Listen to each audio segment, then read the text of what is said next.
Hello students, welcome to CBSE T Point. So students, as you all know, we have already completed fourth chapter of your ninth class maths NCERT. अगर आपने उसको अभी तक complete नहीं किया है तो डेफिनेटली स्टूडेंट्स आप इस चैप्टर को स्टार्ट करने के पहले अगर आप A to Z कोर्स करना चाहते हैं तो डेफिनेटली आप उसको क्या कर लीजिए, कंप्लीट कर लीजिए। जिससे स्टूडेंट्स क्या होगा कि आपको आगे का एक you will get the idea कि यहाँ पर हम क्या क्या चीजें फर्स्ट चैप्टर में डिस्कस कर रहे हैं और वो आपकी सेकंड चैप्टर में यूज होगी, फिर थर्ड चैप्टर में, फोर्थ चैप्टर में एंड सो। तो स्टूडेंट्स जो हमारा फिफ्थ चैप्टर है आपका एनसीईआरटी का वो है बच्चों इंट्रोडक्शन टू यूक्लिड्स ज्योमेट्री। तो यूक्लिड्स ज्योमेट्री के रिगार्डिंग हम लोग डिस्कस करेंगे। तो जैसा कि आपको स्टूडेंट्स नेम से लग रहा होगा कि ये चैप्टर है आपका ज्योमेट्री से रिलेटेड होने वाला। और यूक्लिड कौन है? तो यूक्लिड भाई यूक्लिड है आपके एक मैथमेटिशियन, ठीक है। तो उन्होंने इसमें काफी ज्यादा कंट्रीब्यूट किया था, इसलिए उनके नेम पे इसका नेम दिया गया है यूक्लिड्स ज्योमेट्री। का इंट्रोडक्शन आपको यहाँ पर करना है। तो स्टूडेंट्स ये जो यूक्लिड्स ज्योमेट्री मैं आपको बताना चाहता हूँ कि इसमें थ्योरी पार्ट ज्यादा होने वाला है और कैलकुलेशन पार्ट बहुत ही कम, मिनिमम 1% भी नहीं होने वाला है। तो यहाँ पर क्या करना होगा, आपको थ्योरी कॉन्सेप्ट्स को स्टडी करना होगा और उसके बेस पे थ्योरेटिकल क्वेश्चंस एंड आंसर्स ही आपको कंप्लीट करना है। ओके स्टूडेंट्स, तो there is only one exercise that is 5.1।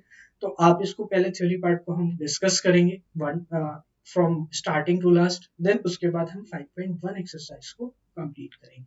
Okay students, तो आइए बच्चों अब हम लोग देखते हैं यूक्लिड्स ने क्या क्या कॉन्सेप्ट्स को डिस्कस किया था अपने टाइम पे, क्योंकि उस टाइम पर वो चीजें ऑब्वियस थी, क्योंकि ये बहुत पहले की बात है। यूक्लिड्स ज्योमेट्री जब डेवलप हुई थी तो वहां पर आपको डिफरेंट डिफरेंट कॉन्सेप्ट्स का आइडिया नहीं होता था लोगों को, तो उसके रिगार्डिंग वहां पर छोटी छोटी चीज को भी उन्होंने क्या किया था, क्लियर मेंशन किया था कि अगर पॉइंट है तो उसके रिगार्डिंग हम पॉइंट के रिगार्डिंग क्या डेफिनेशन दे सकते हैं, या फिर लाइन है, लाइन सेगमेंट है तो उसके रिगार्डिंग हम क्या डेफिनेशन दे सकते हैं।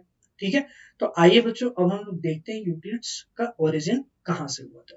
तो बच्चों देख सकते हैं चैप्टर नेम है Euclid's introduction to Euclid's geometry. तो आइए बच्चों अब हम लोग देखते हैं थ्योरेटिकल चीजें। तो आपको थोड़ा सा क्या करना पड़ेगा, यहाँ पर ध्यान देना पड़ेगा कि यहाँ पर क्या क्या चीजें हमें डिस्कस करनी।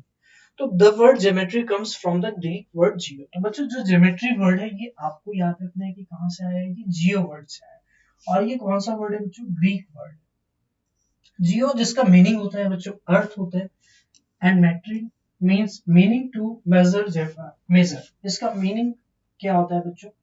मेजरमेंट। तो ज्योमेट्री में अगर आप ध्यान से देख रहे हो बच्चों तो जियो है और क्या है, मेट्री है।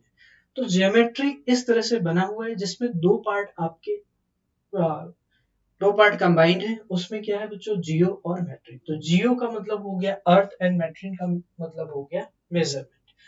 तो geometry appears to have originated from the need of measuring land. तो इसका ओरिजिन कब हुआ? जब आप सिविलाइजेशन डेवलप होती गई तो फिर क्या हुआ बच्चों, हमें क्या करना पड़ा, लैंड को मेजर करने की रिक्वायरमेंट हुई। तो लैंड को जब हम मेजर करते हैं तो वहां पर हमें ज्योमेट्री, एट द एंड आपको क्या करना है, अर्थ, और लैंड भी क्या है, अर्थ का ही पार्ट है। तो बच्चों अर्थ के मेजरमेंट या फिर लैंड के मेजरमेंट में इसकी हमें सबसे पहले क्या हुई, रिक्वायरमेंट। आइए देखते हैं बच्चों हमें नेक्स्ट क्या है। This branch of mathematics was studied in various forms in every ancient civilisation. Ancient civilisation में आपका क्या है, ये चीज स्टडी की गई, be it in Egypt, Babylonia, China, India, Greece, the Incas, etc. The people of this civilization faced several practical problems which required the development of geometry in various ways. तो इस तरह से प्रैक्टिकल प्रॉब्लम्स जो होती थी, practically life में जो problem होती थी उनको फेस करते थे। तो वहां पर क्या हुआ कि डेवलपमेंट ऑफ ज्योमेट्री स्टार्ट हुआ, लोगों को फील हुआ, जो इंटेलेक्चुअल लोग थे उन्हें क्या हुआ, ऐसा लगा कि कुछ ना कुछ ऐसा होना चाहिए जिससे हम इस प्रॉब्लम को क्या कर पाए, सॉल्व कर पाए। ठीक है students, for example, whenever the river Nile overflowed, it wiped out the boundaries between the adjoining fields of different land owners. तो land owners की boundaries को क्या होता था यहाँ पर, सपोज करिए कोई भी लैंड इतनी, उसकी बाउंड्री ये है, फिर इसकी ये है, फिर इसकी ये है।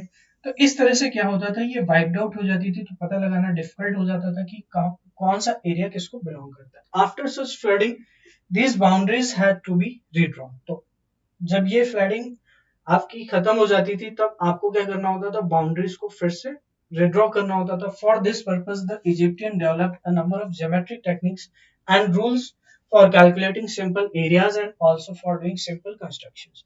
The knowledge of geometry was also used them for computing volumes of granaries and for constructing canals and pyramids. तो बच्चों pyramids में भी इसका यूज होता था, कंस्ट्रक्शन में भी यूज होता था, क्योंकि वहां पर भी आपको मेजरमेंट की रिक्वायरमेंट होती है।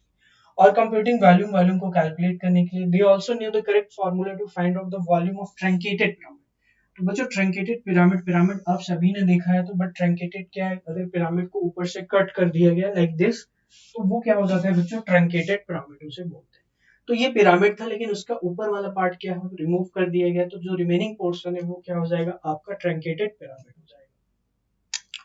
Okay, students, you know that a pyramid is a solid figure, the base of which is a triangle. तो पिरामिड एक सॉलिड फिगर होता है जिसका बेस ट्रायंगल भी हो सकता है, स्क्वायर भी हो सकता है और रेक्टेंगल भी हो सकता है, या फिर कोई पॉलीगन, हेक्सागन, हेप्टागन, हेक्स और कुछ भी हो सकते हैं, dodecagon. Its side faces are triangle and convergent to one point. तो बच्चों इसकी जो साइड फेसेस होती है वो क्या होती है, ट्रायंगल होती है। इस तरह से ये आपका एक ट्रायंगल का पार्ट है, तो ये आपका ऊपर आ रहा होगा ऐसे, देन बच्चों ये ऐसे, तो ये ट्रायंगल था पहले, फिर ये और ये इसका कंप्लीट पार्ट था। तो बच्चों ट्रायंगल था, तो जहां पर ये कन्वर्ज हो रही है, कहां पर, एक सिंगल पॉइंट पे क्या हो रही है, कन्वर्ज हो रही है। तो आइए बच्चों देखते हैं हमारे पास नेक्स्ट इंफॉर्मेशन यहाँ पर क्या है। तो in the Indian subcontinent the evacuation excavation of at Harappa and Mohenjo-daro etc. so that the Indus Valley civilization about 3000 BC made extensive use of geometry। तो यहाँ पर हमने काफी ज्यादा ज्योमेट्री का यूज किया, बिकॉज यहाँ पर आपके क्या थे, एक्सकवेशंस वगैरह हो रहे थे। It was highly organised society, ये हाईली ऑर्गेनाइज्ड सोसाइटी थी। The cities were highly developed and very well planned. तो सिटीज यहाँ के डेवलप थे, तो डेफिनेटली अगर इतना डेवलपमेंट हो रखा था और इतनी प्लानिंग हो रखी थी, तो एवरीथिंग कहीं ना कहीं मेजरमेंट से ही बनाई गई होगी, तभी इतना इफेक्टिवली इसको डिजाइन किया गया था। तो डेफिनेटली यहाँ पर बच्चों ज्योमेट्री की नॉलेज रही होगी, तो वही ज्योमेट्री के रिगार्डिंग हम लोग यहाँ पे डिस्कस कर रहे हैं कि कब से हम इसको यूज करते आ रहे हैं। ओके स्टूडेंट्स, तो for example the roads were parallel to each other. यहाँ पर पैरेलल का भी नॉलेज था लोगों को, तभी रोड्स पैरेलल होती थी। And there was an underground drainage system, और वहां पे बच्चों क्या था, अंडरग्राउंड ड्रेनेज सिस्टम था। तो ये थोड़ा सा हिस्टोरिकल पार्ट है, तो आपको क्या करना है, थोड़ा सा यहाँ पर फोकस करना होगा, वरना ये चीज आपके लिए काफी ज्यादा बोरिंग होने वाली है। तो डेफिनेटली आपको थोड़ा सा यहाँ पे इंटरेस्ट शो करना पड़ेगा, तभी आप इसको अच्छे से कर पाएंगे एग्जाम। तो स्टूडेंट्स बहुत ही सिंपल चैप्टर है, और इसके क्वेश्चन आपके अगर आएंगे तो आपको फ्री में मार्क्स मिलने वाले हैं, क्योंकि इसमें अगर आपने एक बार स्टडी कर लिया तो आपको फिर कोई भी दिक्कत नहीं होगी, क्योंकि बहुत ही सिंपल सा चैप्टर है। ठीक है, तो this is bonus marks for you. तो the houses have many rooms of different type, तो different type के many rooms, this shows that the town dwellers were skilled in mensuration। तो बच्चों mensuration क्या है, जिसमें हम एरिया से रिलेटेड स्टडी करते हैं। प्रैक्टिकल अर्थमेटिक का मतलब हुआ कि आपकी जो भी लेंथ ब्रेड्थ इन सब का मेजरमेंट, ये क्या हो गया, practical earth. The bricks use for construction work kiln fire and the ratio length breadth। तो देख सकते हैं आप, length and breadth thickness of the bricks was found to be 4:2:1। तो बहुत ही मेजरमेंट के साथ बनाया गया था, ऐसा नहीं कि रैंडमली बना दिया गया। Everything used in the construction and planning of the city. तो इन एंशिएंट इंडिया शुल्ब सूत्र were the manuals of geometrical construction. तो बच्चों ये एक तरह से कह सकते हैं कि ये एक तरह से आपका मैनुअल था। मैनुअल का मतलब जहां पे सारी इंफॉर्मेशन आपकी क्या है, कलेक्ट की गई थी। Manual for the geometrical construction के लिए हम इस मैनुअल का यूज करते थे, कौन सा था, शुल्ब सूत्र। ये हिंदी वर्ड है स्टूडेंट्स, बट यहाँ पर इंग्लिश में है, तो आपको ऐसे समझना पड़ेगा। The geometry of the Vedic period originated with the construction of altars or Vedis, जिसे जहाँ पर हम लोग हवन वगैरह करते थे, fireplaces for performing Vedic rites। The location of the sacred fires had to be in accordance to the clearly laid down instructions। तो बच्चों इस तरह से ये सारा का सारा चीजें जो हैं वो ज्योमेट्री कब ओरिजिनेट हुई, उसके बैकग्राउंड के बारे में आपको यहाँ पर डिस्कस किया गया। तो square and circular altars were used. तो स्क्वायर एंड सर्कुलर अल्टर्स भी हम यूज करते थे फॉर हाउसहोल्ड रिचुअल्स। ठीक है, while altars whose shapes were combination of rectangle, triangle and trapeziums were required for public worship। The Sri Yantra Sri Yantra given in the Atharvaved consist of 9 interwoven isosceles triangle. तो वहां पर 9 isosceles triangle है. These triangles are arranged in such a way that they precious. तो ये सारी चीजें बच्चों आप तभी कोई कर सकता था जब वहां पर ज्योमेट्रिक नॉलेज रही होगी, ज्योमेट्रिक मेथड्स की नॉलेज रही होगी.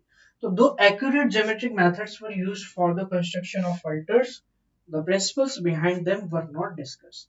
तो accurate knowledge को यूज किया गया था बट वहां पे प्रिंसिपल को हमने डिस्कस नहीं किया था. तो देख सकते हैं यूक्लिड्स जो मैथमेटिशियन थे वो ये हैं आपके सामने. तो स्टूडेंट्स उन्हें क्या बोला गया, एलिमेंट्स बोला गया. he divided the elements into 13 chapters. तो 13 चैप्टर में डिवाइड किया. तो क्या 13 चैप्टर आपको कंप्लीट करने हैं? तो कंप्लीट नहीं करने 13 चैप्टर. हम बहुत ही शॉर्ट में इसके हिस्टोरिकल बैकग्राउंड को और इसके क्या क्या इंपॉर्टेंट एस्पेक्ट्स हैं और हमारे लिए क्या आगे यूजफुल है, हमें वो चीजें सिर्फ करनी है और हमें कंप्लीट यहाँ पर फालतू में नहीं करना है. तो डेफिनेटली यहाँ पर आपको क्या करना है, जो भी इंपॉर्टेंट कॉन्सेप्ट्स है उनको कंप्लीट करना है जो सिलेबस में. ओके. तो I called a book, these books influence the whole world's understanding of geometry for generations to come. तो होल वर्ल्ड्स की जो जो सभी पॉपुलेशन थी उन सबकी अंडरस्टैंडिंग टुवर्ड्स द ज्योमेट्री, इसको क्या कर दिया, एंटायरली चेंज किया फॉर जनरेशन टू कम, और आने वाली जनरेशन के लिए. In this chapter we shall discuss Euclid approach to geometry. तो यहाँ से रियल स्टोरी आपकी स्टार्ट होगी, जो रियल चैप्टर है. तो यूक्लिड अप्रोच ज्योमेट्री, यूक्लिड की क्या अप्रोच थी, जो यूक्लिड मैथमेटिशियन थे उनकी ज्योमेट्री में क्या अप्रोच थी, इसको हम डिस्कस करें. Shall try to link it with the present day geometry, और इसको करेंगे प्रेजेंट डे ज्योमेट्री के साथ link. The Greek mathematician of Euclid's time thought of geometry as an abstract model of the world. तो Euclid के time पे जो भी मैथमेटिशियन थे वो क्या समझते थे कि it is an abstract model of the world in which they live. The notion of point, the plane or surface and so on were derived from what was seen around them. तो जो भी देखा जाता था उसके according हम उन चीजों को क्या करते थे, ड्राइव करते थे, फाइंड करते थे कि ये चीजें भी पॉसिबल हो सकती हैं. जैसे पॉइंट, फिर लाइन, फिर प्लेन या फिर सरफेस. ठीक है. From studies of the space and solids in the space around them an abstract geometrical notion of a solid object was developed. तो सॉलिड ऑब्जेक्ट का नोशन वहां पर डेवलप किया गया. ठीक है. और solid has shape, size, position and can be move from one place to another. तो बच्चों ये इंपॉर्टेंट चीज है जो आपको याद रखनी है. Solid has shape, size, position and can be move from one place. तो एक प्लेस से हम क्या कर सकते हैं, उसको दूसरी प्लेस पे मूव कर सकते हैं. Its boundaries are called surface.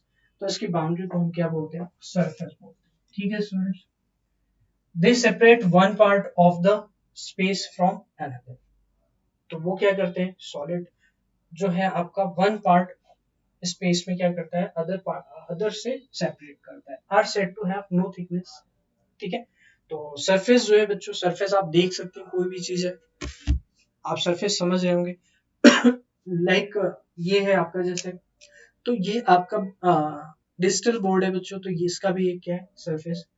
तो ये इस पार्ट और उस पार्ट को, जो इसके इस साइड है और जो अदर साइड है, बैक साइड, उसको क्या करता है, सेपरेट कर रहा है.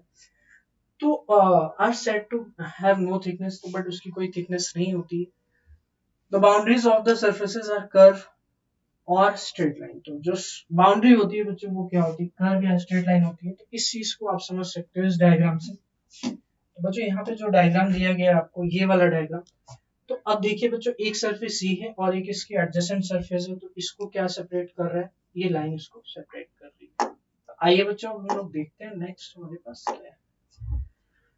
तो इस तरह से these lines and in the point. तो ये सारी लाइंस क्या होती हैं, एक पॉइंट पर एंड हो जाती है. Consider the 3 steps from solids two point, solid, surface, lines, points. तो आपको क्या करना है बच्चों, 3 steps from solid two point. तो सॉलिड होता है सबसे पहले, फिर सरफेस होता है, फिर लाइन होता है, फिर क्या होता है, पॉइंट होता है. तो कोई भी सॉलिड है, सपोज करिए ये मेरे पास रिमोट है. तो बच्चों ये सॉलिड है अगर, तो यहाँ पे सरफेस भी है, आप देख रहे हैं सरफेस है ये. फिर यहाँ पे बच्चों ये लाइन है, इसकी जो एजेस है. फिर ये लाइन किससे बनी हुई है, पॉइंट से बनी हुई है. तो इस तरह से आप इसको रिलेट कर सकते हैं. In each step we lose one extension. तो हम वन एक्सटेंशन को लूज करते हैं, ऑल्सो कॉल्ड अ डायमेंशन. जिसे हम क्या बोलते हैं, डायमेंशन भी बोलते हैं. So a solid has 3 dimensions, a surface has 2, a line has 1 and a point has none. तो ये इंपॉर्टेंट चीज आपको याद रखना है कि we use one dimension as we go downwards. तो solid has three dimension, solid में जो थ्री डायमेंशन होगी कौन कौन सी होगी, लेंथ, ब्रेड्थ एंड हाइट। फिर सरफेस में बच्चों क्या होगी, लेंथ एंड ब्रेड्थ होगी, सिर्फ टू डायमेंशन होगी। लाइन में क्या होगी बच्चों, सिर्फ लेंथ होगी। और पॉइंट में कोई भी डायमेंशन नहीं होगी। तो ये सबसे इंपॉर्टेंट एंड रिमार्केबल चीज थी जो हमें सबसे पहले पता चली कि यहाँ पर ऐसा भी होता है। ऑल्दो ये चीज अब हमें पता है बहुत ही अच्छे से, लेकिन उस टाइम पे ये चीज इस तरह से एक बहुत ही सिस्टमेटिक वे में किसने दिया था, यूक्लिड ने दिया था। तो इसीलिए हम यूक्लिड ज्योमेट्री स्टडी करते हैं। ठीक है, तो आइए Euclid summarise these statements as definition. तो यूक्लिड ने क्या किया, इन्हीं स्टेटमेंट्स को डेफिनेशन के फॉर्म में क्या किया, समराइज किया। तो अब हम पढ़ने वाले हैं उसकी जो समरी है, उन्होंने कैसे डेफिनेशन दी, उन सारी चीजों को सिस्टमैटिक वे पे करेंगे। He began his exposition by listing 23 definition in book 1 of the Element. तो उन्होंने exposition by 23 definition in book 1, उन्होंने 23 definition दी थी किसमें बच्चों, book 1 में। ठीक है, आपको जो भी एलिमेंट्स की तो a few of them are given below। तो हम few of them को यहाँ पे करेंगे। तो बच्चों आ जाते हैं अब डेफिनेशन पे और बहुत ही अच्छे से उसको करेंगे। ठीक है, तो a point is that which has no part। तो पॉइंट बच्चों क्या है, जो जिसका कोई भी पार्ट नहीं होता है। अब पॉइंट के रिगार्डिंग ऐसी चीज क्यों बोली गई, तो पॉइंट जैसे point is the minimum, like एक ऐसी चीज एक ऐसा मतलब पॉइंट है, इसे हम पॉइंट बोल सकते हैं। तो इसका कोई भी पार्ट मतलब इसकी कोई लेंथ नहीं होनी चाहिए, इसकी ब्रेड्थ नहीं होनी चाहिए और इसकी हाइट भी नहीं होनी चाहिए, या फिर मिनिमम पॉसिबल होना चाहिए जिससे आप उसको रिप्रेजेंट कर पाओ। लेकिन आइडियली बच्चों आपको भी पता है कि मेजरमेंट तो आप कर ही सकते हैं। तो डेफिनेटली यहाँ पर कुछ ना कुछ उसकी लेंथ भले ही वो बहुत ही छोटी यूनिट में हो सकती है और होगी डेफिनेटली, बट हम मिनिमम पॉसिबल की बात कर रहे हैं तो उसे हम कहेंगे पॉइंट। तो बच्चों क्या ये पॉइंट हो सकता है, तो ये डेफिनेटली पॉइंट नहीं हो सकता। तो इसीलिए पॉइंट के डेफिनेशन में ये बोला गया कि ये डेफिनेटली पॉइंट नहीं, क्योंकि इसमें आपका क्या है, बहुत सारे पार्ट आ जाएंगे तो आप इसको क्या बोलेंगे, पॉइंट नहीं। तो पॉइंट इस तरह आपने रख दिया और इसको इसकी ना लेंथ आप मेजर कर सकते हैं नॉर्मली, और ना ही इसकी ब्रेड्थ और ना ही इसकी हाइट। तो डेफिनेटली ये क्या हो जाएगा, आपका पॉइंट हो जाएगा। तो पॉइंट के रिगार्डिंग आपको ध्यान रखना है, point is that which has no part. और ये बहुत ही ऑब्वियस सी चीज लग रही है, अ लाइन इज ब्रेडलेस लेंथ। तो लाइन जो होती है ब्रेडलेस लेंथ होती है, यानी कि लाइन है आपकी उसमें कोई भी ब्रेथ नहीं होगा। बच्चों बनाएंगे तो कुछ ना कुछ तो होगा, तभी आपका वो शो होगा, बट उसको हम नेग्लेजिबल मानेंगे। तो मिनिमम पॉसिबल क्या होगी, आपकी ब्रेथ होगी। The ends of a line are point. तो बच्चों एंड्स ऑफ अ लाइन, जो लाइन होते हैं उसके एंड क्या होते हैं बच्चों, पॉइंट होते हैं। तो ये चीज आपको क्लियर है, बहुत ही सिंपल सी चीज है। स्ट्रेट लाइन, तो हमने थ्री स्टेटमेंट कर ली। A straight line is a line which lies evenly with the points on itself। तो स्ट्रेट लाइन है जो क्या है, evenly lies with the points on itself। तो बच्चों इस पे क्या होते हैं, आपके पॉइंट्स होते हैं इस तरह से, इवेंटली लाई करती है, मतलब आपकी इस तरह से स्ट्रेट लाइन बनती है। A surface is that which has length and breadth only। तो सरफेस जो है बच्चों उसकी क्या होती है, लेंथ एंड ब्रेड्थ होती है। तो कुछ ऐसा सरफेस होगा। The edges of a surface are line। तो बच्चों इस तरह से एजेस जो होंगी, जैसा कि अभी मैंने आपको दिखाया, तो उसकी क्या होंगी, लाइन होंगी। एजेस जो सरफेस की एजेस होंगी वो क्या होगी, लाइन होगी। तो ये सब यूक्लिड डेफिनेशन में आएगा। A plane surface is a surface which lies evenly with the straight line on its side। तो plane surface is a surface जो evenly lie करता है, which lies evenly with the straight line on its side। तो इस तरह से आपका plane surface हो गया और evenly lie करता है with the line itself। If you carefully study these definition, you find that some of terms like part, breadth, length, evenly, etc.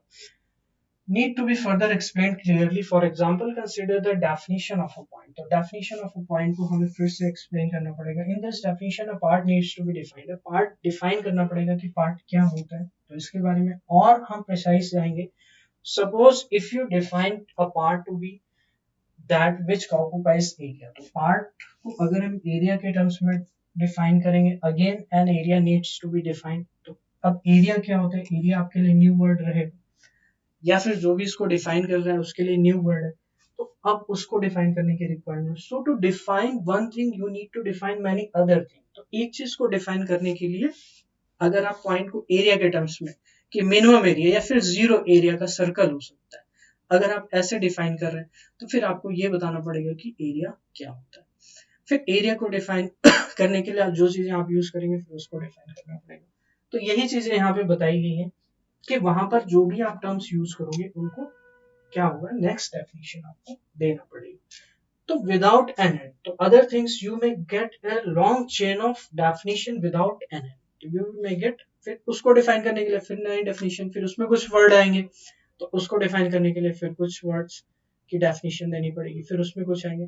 तो वही है कि ये जो आपकी डेफिनेशंस की चेन है, लॉन्ग चेन है, वो कभी भी एंड नहीं होने वाली। For such reason mathematician agrees to leave some geometric terms undefined. तो इसी रीजन से उन्होंने, मैथमेटिशियंस ने क्या किया कि उन्होंने कुछ टर्म्स को लीव कर दिया, अनडिफाइंड लीव कर दिया। However, we do have an intuitive feeling of the geometric concept of a point. तो एक इंट्यूशन होता है, एक अंदर से आपकी अंदर से एक फीलिंग होती है कि that then what the definition, तो वो चीज आपका जो कॉन्सेप्ट होता है geometric concept above gives us, तो वो चीज वहां से आप कंसिडर कर सकते हैं। So we represent a point as a dot, तो पॉइंट को डॉट की तरह रिप्रेजेंट करते हैं even though dot has some dimension. तो जैसे कि स्टार्टिंग में बताया था कि उसकी भी कोई, there will be some dimension, you can measure it today, but उस टाइम पे वो चीजें नहीं थी, जिससे आप एडवांस आपके मेजरिंग स्किल्स नहीं थे, तो उस टाइम पे आप मेजर नहीं कर सकते थे, but now you can major वो चीज कितनी भी छोटी हो, बिकॉज आप बैक्टीरिया का जब साइज मेजर कर सकते हैं तो वो चीज पॉइंट से तो बहुत ही छोटी है जो इनविजिबल है, तो ऑब्वियसली आप पॉइंट का मेजर कर सकते हैं जो कि विजिबल होता है, तभी तो आप बोलेंगे कि वो पॉइंट है। अगर वो विजिबल ही नहीं होगा तो फिर तो उस साइज को अगर हम मेजर कर सकते हैं तो डेफिनेटली इसको भी मेजर कर सकते हैं। तो इस तरह से बच्चों ये जो डेफिनेशन है ये क्या है, आपकी एक प्रैक्टिकल डेफिनेशन है, आपको इस तरह से इनको याद रखना है। तो आइए स्टूडेंट्स अब हम लोग देखते हैं नेक्स्ट हमारे पास क्या कॉन्सेप्ट है। A similar problem arises in definition 2 above. तो डेफिनेशन 2 जो हमारी थी उसमें भी क्या सेम ही प्रॉब्लम स्टार्ट हुई हमारी की, breadth length neither of which has been defined, तो उनमें से कोई भी डिफाइंड नहीं था, because of this a few terms are kept undefined. तो उसमें भी हमने कुछ टर्म्स को अनडिफाइन किया while developing any course of study, कोई किसी भी कोर्स ऑफ स्टडी को डेवलप करने पर हमने क्या किया, उसको अनडिफाइन, तो उसमें हमने उसको कीप अनडिफाइंड रखा। So in geometry we take a point, a line, a plane, in Euclid's words a plane surface as undefined terms. तो ये सारे के सारे चीजें क्या है बच्चों, अनडिफाइंड है, यानी कि जो पॉइंट होगा, लाइन होगा, प्लेन, ठीक है, as undefined terms. The only thing is that we can represent them intuitively or explain them with the help of physical models, ठीक है। तो starting with his definition Euclid assume certain properties which were not to be proved. तो Euclid ने क्या किया था, कुछ properties को अज्यूम किया था। तो स्टूडेंट्स आपको ऐसे ही इसको देखना पड़ेगा, पढ़ना पड़ेगा, ठीक है, आपको थोड़ा सा कोऑपरेट करना पड़ेगा इस चैप्टर में, ठीक है, बिकॉज ये चीजें ऐसी हैं तो ऐसे ही मुझे आपको बताना पड़ेगा। तो बस आप थोड़ा सा यहाँ पे ध्यान देंगे तो आपको बहुत ही इजी हो जाएगा समझना। विच वर नॉट बी प्रूव, तो यूक्लिड ने क्या किया था, सर्टेन प्रॉपर्टीज को अज्यूम किया था जो कि प्रूफ नहीं की गई थी। These assumptions are actually obvious universal truth.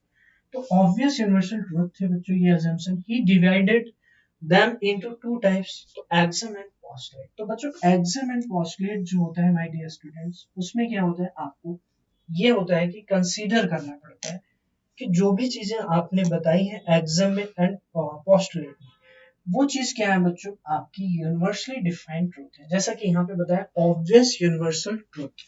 तो यहाँ पर हम देखेंगे कि यूक्लिड ने जब अपने ज्योमेट्री के कॉन्सेप्ट्स को दिया तो डेफिनेटली उन्होंने क्या किया कि कुछ चीजों को उन्होंने ऑब्वियसली ट्रू माना, और वो यूनिवर्सल ट्रू मीन्स कि वो आपको प्लेस टू प्लेस चेंज नहीं होगा, अगर चाइना में है तो इंडिया में भी होगा, इजिप्ट में भी होगा और ग्रीक में भी।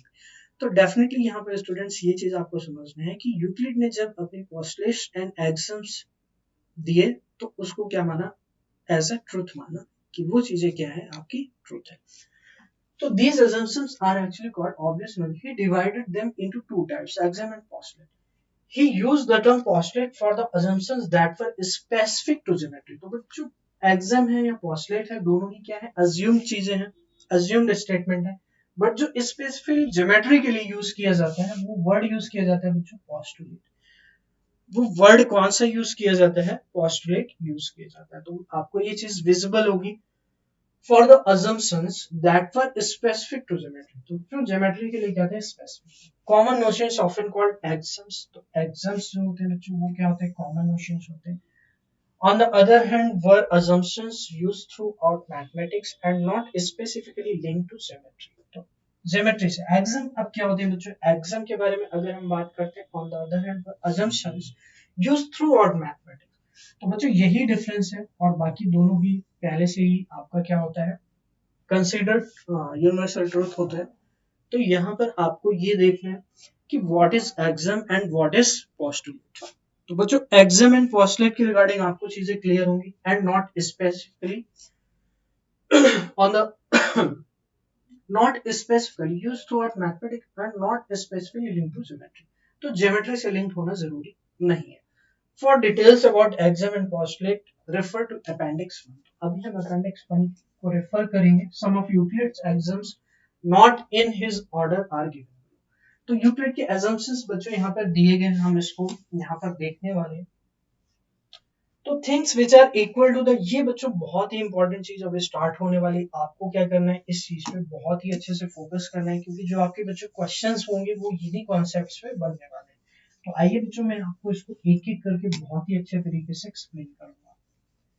तो स्टूडेंट्स अब आपकी जो रियल एग्जाम के लिए इंपॉर्टेंट चीज है वो स्टार्ट होती है, क्योंकि अभी तक जो चीजें आप हिस्टोरिकल पढ़ रहे थे कि व्हाट वाज बैकग्राउंड, तो अभी तक अगर आपको कोई दिक्कत हुई है तो चलेगा, लेकिन अब आपको दिक्कत नहीं होनी चाहिए, और यहाँ से बहुत ही इंटरेस्टिंग पार्ट भी आपको स्टार्ट होने वाला है। तो आइए देखते हैं बच्चों, ये चैप्टर ऐसा ही है तो आपको भी ऐसे ही करना पड़ेगा, और मुझे भी ऐसे ही करवाना पड़ेगा। ठीक है, तो देयर इज नो वे, अगर होता तो मैं आपको बता चुका होता। ठीक है, तो आइए बच्चों देखते हैं। तो बच्चों अगर हम बात करते हैं कि यहाँ पर आपका जो यूक्लिड ने दिए थे exams, not his order, not in his order और गिवन। तो बच्चों ये एग्जाम है जो यूक्लिड ने दिए थे 7, तो इसको हम एक एक करके करेंगे। तो things which are equal to the same thing are equal to one other. तो बच्चों इसका मतलब क्या हुआ कि जो चीजें इक्वल है, things which are equal to the same thing, तो दो चीजें हैं आपके पास, थिंग्स वर्ड यूज किया गया तो दो चीजें, और वो किसी तीसरी चीज के इक्वल है। ठीक है, तो the same thing are equal to one other, तो वो आपस में भी क्या होंगी, इक्वल। फॉर एग्जाम्पल बच्चों आइए देखते हैं, मान लीजिए ए इक्वल्स टू बी है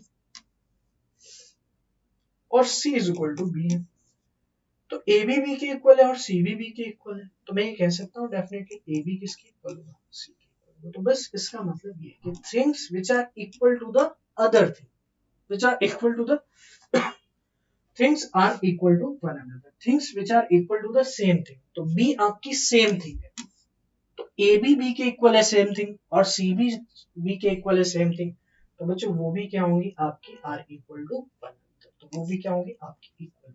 नेक्स्ट बच्चों, if equals are added to equals the wholes are equal. तो अगर इक्वल में आप इक्वल ऐड करोगे तो पूरा क्या होगा, इक्वल। अब मान लीजिए a इक्वल टू बी था बच्चों, अब मैंने यहाँ पर प्लस सी कर दिया और यहाँ पर प्लस सी, तो a प्लस सी भी इक्वल होगा किसके, b प्लस सी के, क्योंकि a और b ऑलरेडी इक्वल थे। अब हमने इक्वल ऐड किया है दोनों तरफ, तो यानी c अगर हमने इधर ऐड किया तो c इधर भी ऐड किया, अगर हम d इधर ऐड करते c इधर तो डिसबैलेंस हो जाता है, लेकिन हमने दोनों ही चीजें इक्वल ऐड की हैं दोनों तरफ, और दोनों पहले से भी इक्वल थे, तो डेफिनेटली ये क्या होने वाले स्टूडेंट्स, इक्वल होने वाले। तो बच्चों बहुत ही ऑब्वियस सी स्टेटमेंट्स है दोनों, आप समझ सकते हो कि हमने इसको कैसे अंडरस्टैंड किया।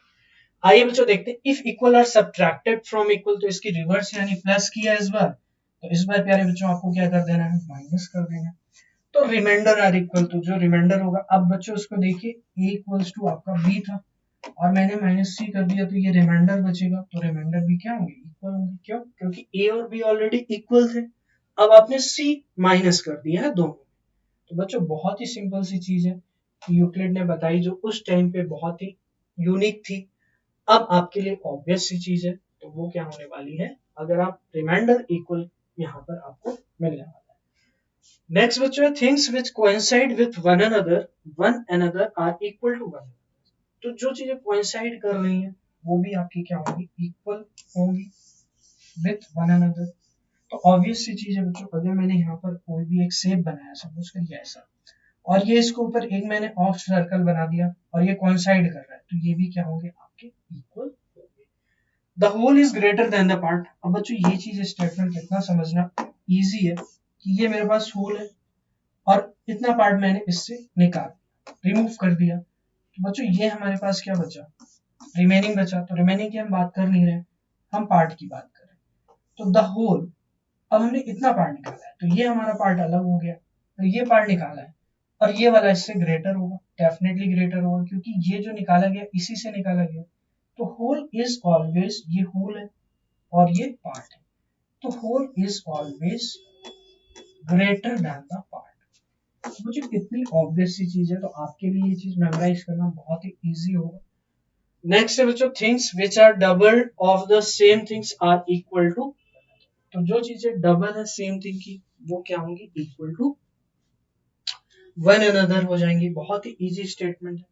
Things which are double of the same things, तो जो डबल ऑफ सेम थिंग्स है वो क्या हो जाएंगी, आपकी इक्वल हो जाएंगी। नेक्स्ट है बच्चों, things which are halves of the same things are equal to.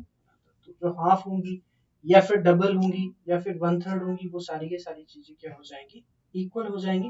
कहने का मतलब ये है कि अगर आपका 2a is equal to 2b है, तो a इज इक्वल टू आपका क्या हो जाएगा, b हो जाएगा। तो आइए स्टूडेंट्स, अब हम लोग देखते हैं नेक्स्ट यूक्लिड ने डेफिनेशन, एग्जाम और पोस्टलेट में क्या क्या बताया था, तो उसके रिगार्डिंग हम आगे चीजें करते हैं। These common notions refer to magnitudes of some kind. तो ये जो भी कॉमन नोशंस है, ये क्या है, आपके एक तरह से मैग्नीट्यूड है।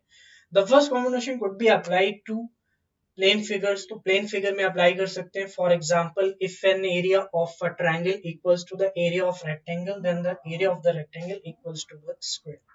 तो एरिया ऑफ रेक्टेंगल स्क्वायर के इक्वल होगा, then the area of the rectangle also equals to the area of the square. तो बच्चों बहुत ही सिंपल सी चीज है कि अगर आपका जो ट्रायंगल है, ट्रायंगल का एरिया बच्चों इक्वल है एरिया ऑफ रेक्टेंगल के, यानी अगर ट्रायंगल के एरिया को मैं बच्चों टी से रिप्रेजेंट करूं, अगर वो एरिया ऑफ रेक्टेंगल आर से इक्वल है and the area of the rectangle equal to the square that of square, तो स्क्वायर के एरिया के इक्वल है, then the area of the triangle also equal to the area of the square. तो बच्चों बहुत ही simple सी चीज है, अगर t इक्वल टू r है और r इक्वल टू s है, तो हम डायरेक्ट रिलेशन एस्टैब्लिश कर सकते हैं t एंड s में, कि ये चीज अगर आपकी फॉलो हो रही है, ट्रू हो रही है, तो t डेफिनेटली इक्वल होगा किसके बच्चों, s के। ओके, यहाँ तक कोई भी दिक्कत नहीं होगी। आइए आगे देखते हैं। Magnitude of the same kind can be compared and added, but magnitudes of different kind cannot be compared. तो magnitude of same kind, like आप जैसे सपोज करिए, लेंथ को आप मास से कंपेयर नहीं कर सकते, लेंथ को लेंथ से ही कंपेयर कर सकते हैं। तो मैग्नीट्यूड ऑफ सेम काइंड की लेंथ की अगर आप मेजरमेंट बता रहे हैं कि 20 है और 50 है, तो 20 इज स्मॉलर देन 50 या 50 is greater then 20, but you cannot compare the weight or mass of anything with the length of that object। ठीक है, तो for example a line can not be compare to a rectangle. तो line है बच्चों अलग चीज और rectangle है आपका एक प्लेन फिगर, तो उससे उसको आप कंपेयर नहीं कर सकते, लेकिन रेक्टेंगल से रेक्टेंगल को कंपेयर कर सकते हैं। तो स्टूडेंट्स आपने ये देखा कि जो आपकी इस तरह से कंपैरिजन हो सकती है जब आपकी क्या हो, जो आपकी होगी थिंग्स ऑफ सेम काइंड। तो अगर सेम काइंड की चीजें हैं तो उसको कंपेयर कर पाएंगे, अगर डिफरेंट काइंड की है तो डेफिनेटली आप कंपेयर नहीं कर पाएंगे। A line cannot be compared to a rectangle or nor can an angle to be compared to a pentagon। तो एंगल ऑब्वियसली बच्चों का पेंटागन से कंपेयर नहीं कर सकते। The fourth axiom given above seems to say that if two things are identical, that is they are the same, then they are equal। तो two things अगर identical है, same है, तो वो फिर क्या होंगी, equal. In other words everything equals itself. तो जो भी एवरीथिंग है वो क्या होती है, इक्वल्स इटसेल्फ होती है। It is the justification of the principle of superposition. तो वो आपकी क्या होगी बच्चों, कोई भी चीज है अगर वो इटसेल्फ की क्या होगी, हमेशा इक्वल होगी, तो इसे हम बोलते हैं, इस चीज को बोलते हैं प्रिंसिपल ऑफ सुपरपोजिशन। बच्चों जैसे मेरे पास ये पेन है या फिर whatever you can say it is a stylus, तो बच्चों ये इसके इक्वल होगा, तो ये इसे हम बोलते हैं principle of superposition.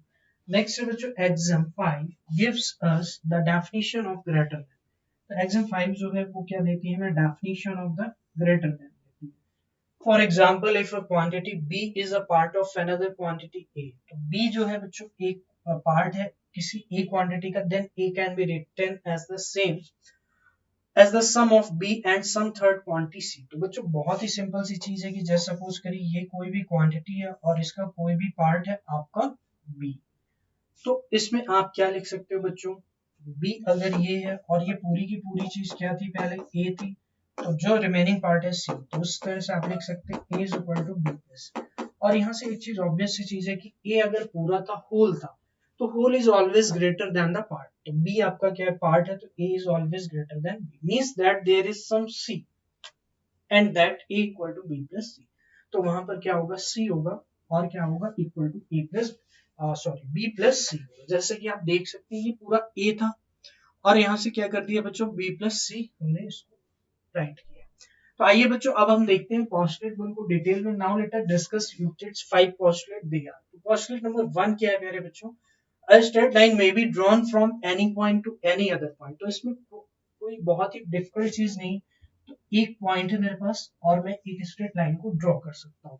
Note that this postulate tells us that at least one straight line passes through two distinct points। तो at least one straight line, कम से कम टू डिस्ट्रिक्ट पॉइंट अगर आपके पास है तो एक लाइन पास होगी at least, या फिर उससे ज्यादा हो सकती है, ठीक है। तो note that this postulate tells us that at least one straight line passes through two distinct points, but it does not say that there cannot be more than one such line। तो ये नहीं कहता कि इस तरह से एक से ज्यादा लाइन नहीं हो सकती। However, in his work, Euclid has frequently assumed without mentioning that there is a unique line joining two distinct points. We state this result the form of an axiom as follows। तो बच्चों ये axiom जो निकल कर आती है finally वो आपको समझना है कि given two distinct point there is a unique line that passes through। तो उनके थ्रू पास होती है अगर आपकी दो डिस्ट्रिक्ट पॉइंट्स है, एक पॉइंट ये है और एक पॉइंट ये है, तो यहाँ से क्या होती है बच्चों, दो डिस्ट्रिक्ट पॉइंट्स है, तो यहाँ से एक यूनिक लाइन पास होगी। How many lines passing through P also passes through Q। तो जो लाइंस आपकी P से पास हो रही है वो आपकी Q से भी पास होगी, तो ऐसी कितनी, ओनली वन, क्योंकि P और Q आपके दो डिस्टिंक्ट पॉइंट हो गए, तो यहाँ से आपकी सिर्फ एक यूनिक लाइन पास होगी जो P से भी पास होगी और Q से भी पास होगी, तो only one, that is the line PQ। How many lines passing through Q also pass through P।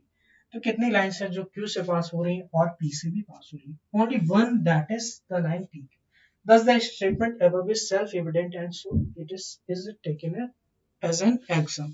तो axiom की फॉर्म में इसलिए लिया गया बच्चों क्योंकि बहुत ही ऑब्वियस सी स्टेटमेंट है और यूक्लिड ने इसको कंसीडर किया था कि दो पॉइंट है आपके पास, तो वहां से एक सिर्फ यूनिक लाइन को हम ड्रॉ कर सकते हैं।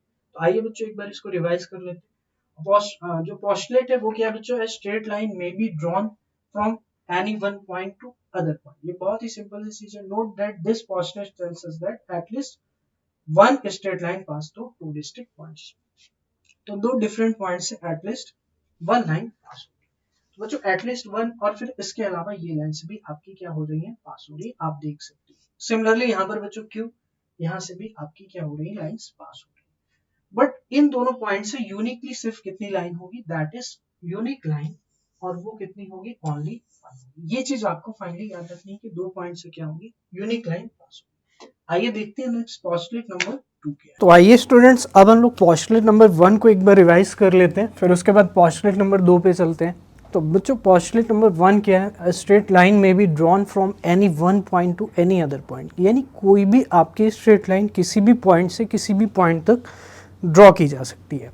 लेकिन बट यहाँ पर जो इम्पॉर्टेंट चीज़ ये समझनी है स्टूडेंट्स, वो ये है कि दो पॉइंट से आपकी सिर्फ और सिर्फ एक ही स्ट्रेट लाइन पास हो सकती है, और वो स्ट्रेट लाइन क्या होगी, आपकी यूनिक होगी।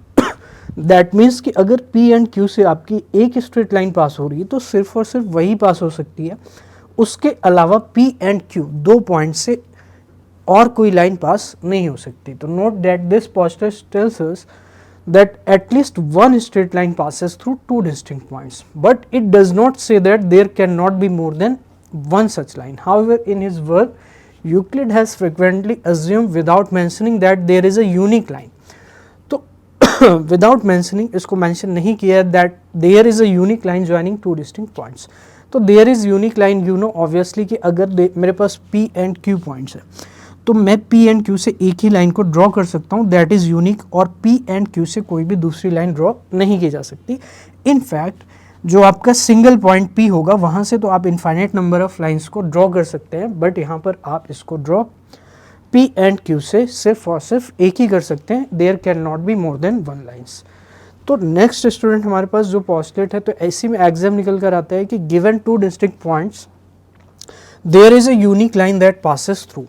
तो गिवन टू डिस्टिंक्ट पॉइंट्स, तो अगर आपको दो डिस्टिंक्ट पॉइंट्स गिवन है स्टूडेंट्स, देन आपके पास क्या होगा, वहाँ पे there is a unique line. तो यूनिक लाइन का मतलब समझ रहे हैं आपकी, there is only one line that passes through them, तो उनसे जो है आपकी एक यूनिक लाइन पास होगी। How many lines passes through P also pass through Q, तो there is only one line जो आपकी पी से भी पास हो रही है और क्यू से पास हो रही है, वरना आप देख रहे हो कि पी से वैसे तो बहुत सारी लाइन्स है, बट ये आपकी क्या है, डिफरेंट डायरेक्शन में जा रही है, सिर्फ एक ही लाइन है जो क्यू की साइड में जा रही है और क्यू से ज्वाइन हो रही है।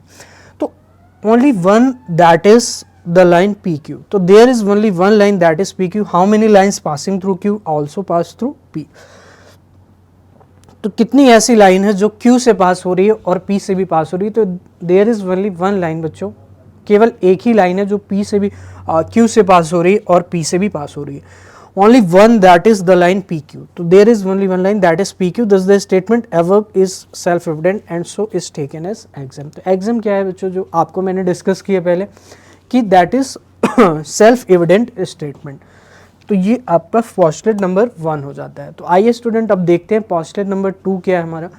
पोस्टलेट नंबर 2 की अगर हम बात करते हैं, a terminated line can be produced indefinitely, तो जो आपकी टर्मिनेटेड लाइन है, सपोज करिए ए बी है, ये यहाँ पर टर्मिनेट हो गई है और बी पर टर्मिनेट हुई है, तो इसको हम इधर भी एक्सटेंड कर सकते हैं और इधर भी एक्सटेंड कर सकते हैं।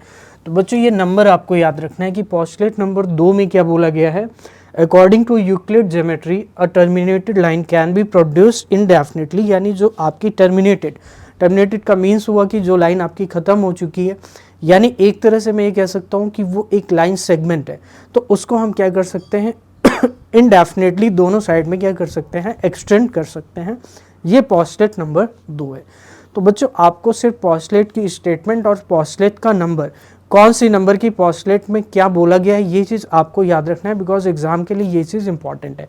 तो आपको स्टेटमेंट एग्जाम में दी जाएगी और आपसे ये पूछा जाएगा कि कौन सी पोस्टलेट नंबर में ऐसा यूक्लिड ने बोला था, या फिर आपकी पोस्टलेट नंबर दे दिया जाएगा और आपसे पूछा जाएगा कि what was the statement of postulate number 1 और 2 और 3 एंड सो ऑन। तो उसको आपको यहाँ पर ध्यान से देखना है। तो एक बार हम इसको रीड कर लेते हैं, फिर उसके बाद मैं आपको एक बार फिर रिवाइज भी करवाऊंगा, फिर इस तरह से आपको चीज़ें याद हो जाएंगी। तो what was postulate number 2, it was postulate की a terminated line can be produced indefinitely, यानी जो आपकी टर्मिनेटेड लाइन है उसको हम इनडेफिनेटली क्या कर सकते हैं, प्रोड्यूस कर सकते हैं। Note that what we call a line segment nowadays is what Euclid called a terminated line। तो जो आपकी बच्चों आप आज जो लाइन सेगमेंट बोलते हैं, what we call a line segment nowadays, उसको यूक्लिड ने क्या बोला था, उसको बोला था टर्मिनेटेड लाइन। तो टर्मिनेटेड लाइन का मतलब है कि जिसके दोनों एंड, एक ऐसी लाइन है जिसके दोनों एंड इनफाइनाइट तक नहीं जाते हैं और वो फिक्स है, यानी एक सर्टेन उनकी पोजीशन फिक्स है, उससे क्या बोला था यूक्लिड ने, टर्मिनेटेड लाइन, और जो हम बोलते हैं line segment. So according to the present day terms the second postulate says that a line segment can be extended on either side to form a line. तो ये लाइन सेगमेंट आपके पास A and B था first of all, फिर आपने क्या किया, इसको एक्सटेंड कर दिया और इस तरह से एक्सटेंड कर दिया, तो ये इनडेफिनेटली जा रहा है इनफाइनाइट तक। तो मैं कह सकता हूँ कि ये क्या हो जाएगी, एक लाइन, यानी according to this postulate a line segment can be changed into line. तो लाइन आपको पता है इनफाइनाइट तक क्या होगी, एक्सटेंड होगी। तो ये पोस्टलेट नंबर 2 था, जो कि बहुत ही सिंपल है। तो एक स्टेटमेंट बस आपको याद रखनी है कि a terminated line can be produced indefinitely. आइए देखते हैं पोस्टलेट नंबर 3 क्या है। तो a circle can be drawn with any centre and any radius. तो बच्चों ये बहुत ही सिंपल सी चीज़ है कि आपका जो सर्कल है वो ड्रॉ किया जा सकता है with any centre and any radius. तो बहुत ही ऑब्वियस सी चीज़ है नाउअडेज, बट अगेन उस टाइम पे ये चीज़ क्या थी, बहुत ही अननोन थी लोगों के लिए, इसलिए यूक्लिड ने इस अपने पोस्टलेट में इसको इंक्लूड किया है। तो स्टूडेंट्स ये बहुत ही ऑब्वियस सी स्टेटमेंट है कि अ circle can be drawn with any centre. तो लाइक मैं ये सेंटर ले सकता हूँ और एक सर्कल को क्या कर सकता हूँ बच्चों, ड्रॉ कर सकता हूँ। तो ये मेरा हो गया सर्कल। फिर इसके बाद मैं इस तरह से एक सेंटर ये ले सकता हूँ और इस तरह से मैं इसको ड्रॉ कर सकता हूँ, तो ये मेरा बड़ा सर्कल हो गया। फिर इससे भी बड़ा एक सर्कल मैं ड्रॉ कर सकता हूँ, तो मैंने इस तरह से एक बड़ा सर्कल और बना दिया। तो बच्चों यही आपको यहाँ पे बोला गया है कि जो सर्कल है वो क्या किए जा सकते हैं, आपके ऐसे डिफरेंट रेडियस के ड्रॉ किए जा सकते हैं। ये सिंपल सी आपकी पोस्टलेट नंबर कौन सी है, 3 है। तो बहुत ही सिंपल है, ऑल 3 पोस्टलेट अभी हमने रीड किया, तो ये तीनों ही पोस्टलेट क्या है, बहुत ही सिंपल है।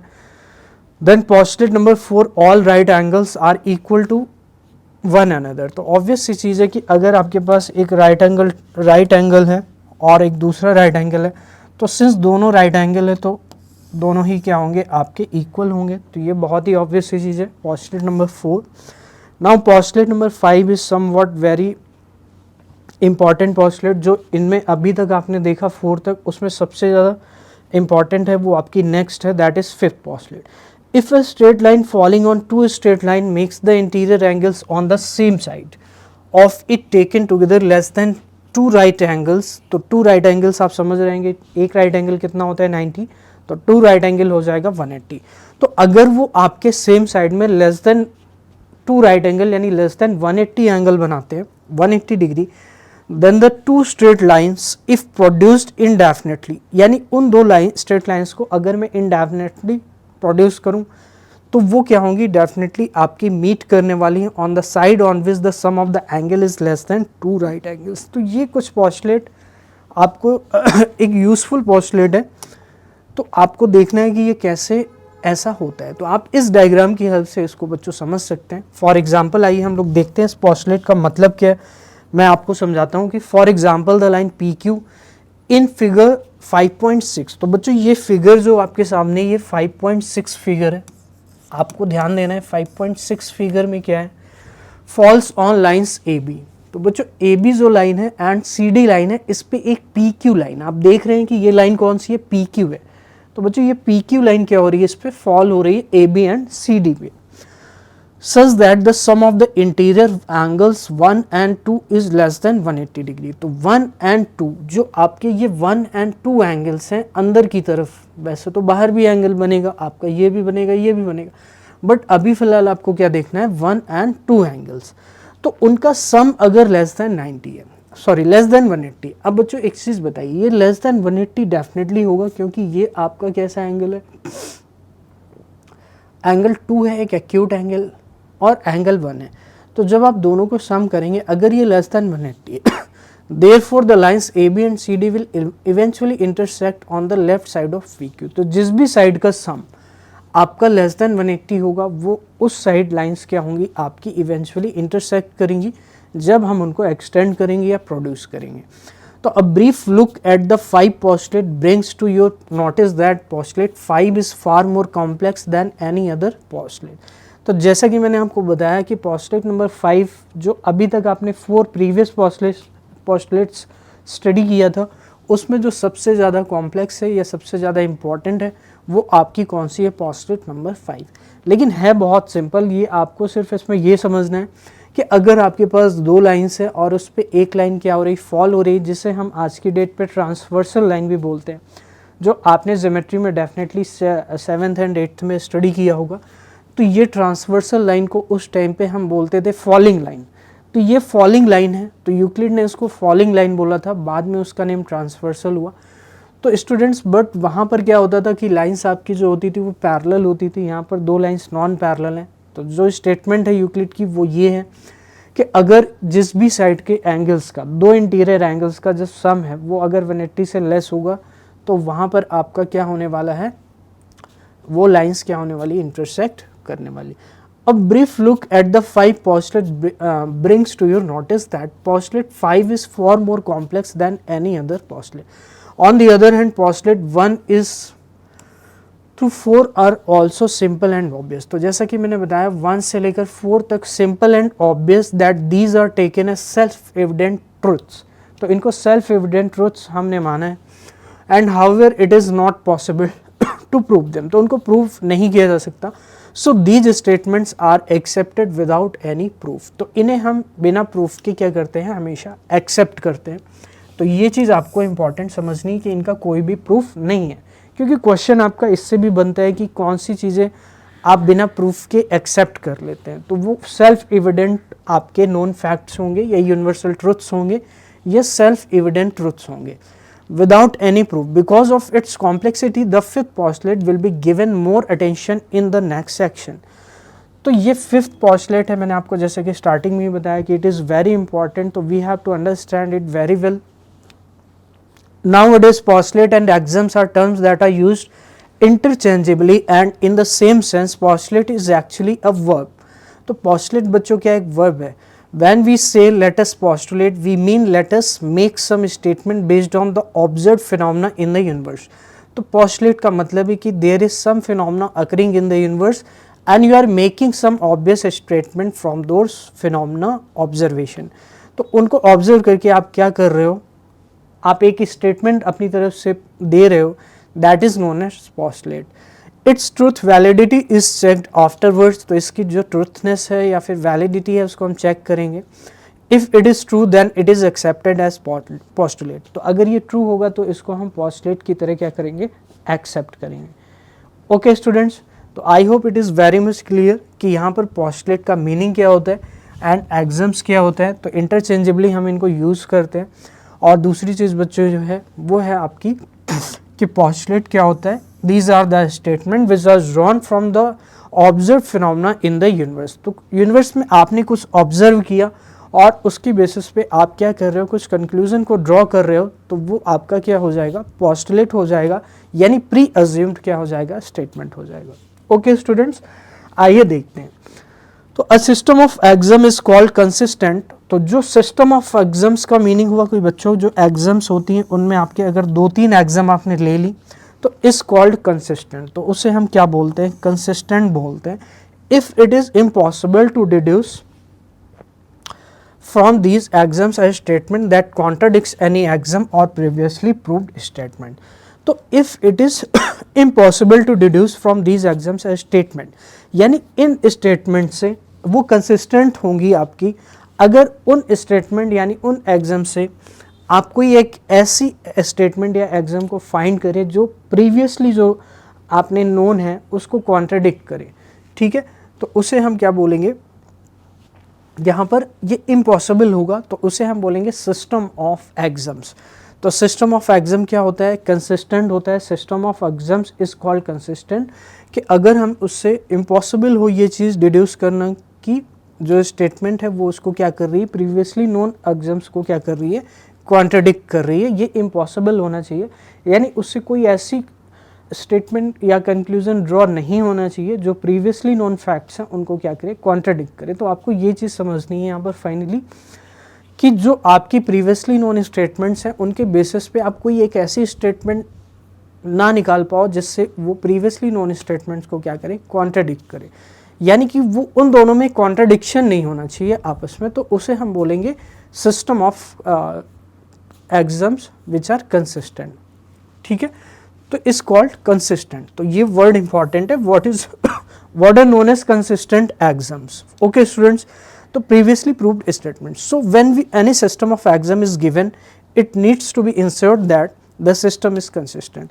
तो जब भी आप सिस्टम ऑफ एग्जाम को देते हैं, when any system of exam is given it needs to be ensured, ये बहुत ही ज़रूरी है इंश्योर करना that the system is consistent, कि सिस्टम बच्चों क्या है आपका कंसिस्टेंट है।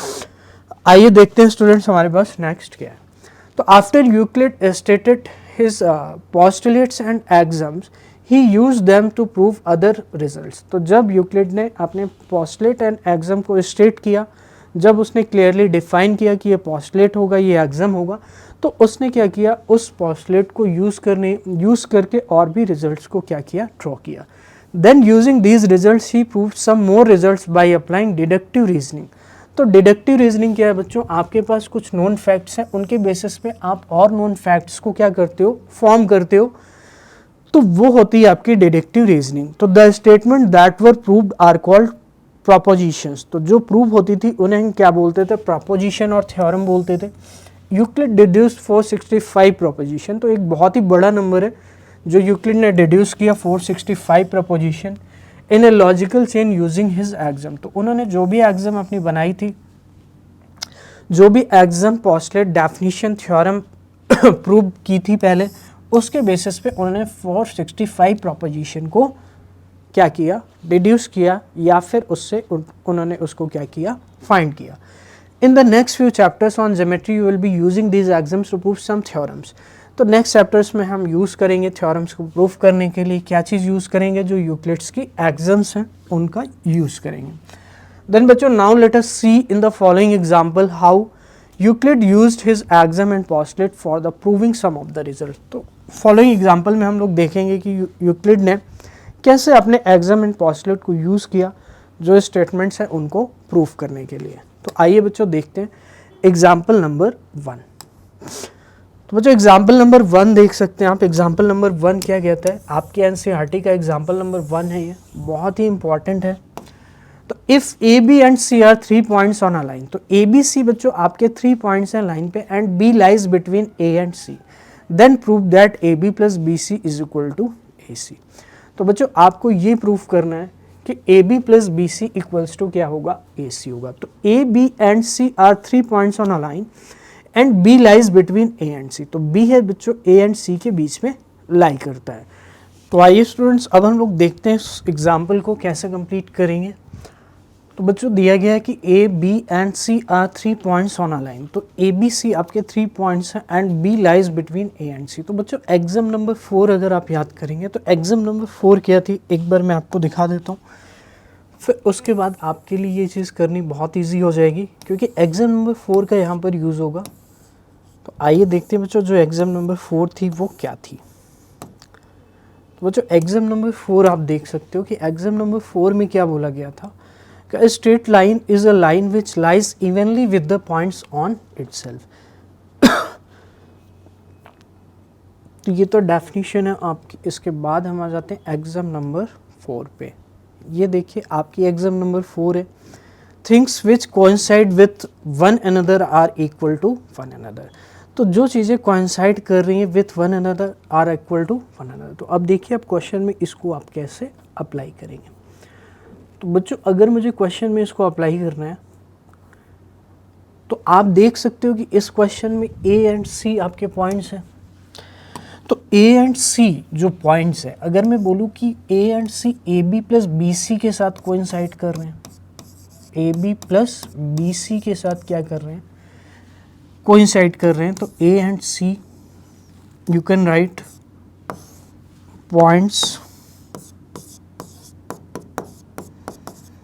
A and C coincide with AB plus BC। तो AB plus BC के साथ coincide कर रहे हैं A and C। तो यही आपकी एग्जाम नंबर 4 थी कि जो चीज़ें coincide करती हैं वो आपस में क्या होती हैं, इक्वल होती हैं।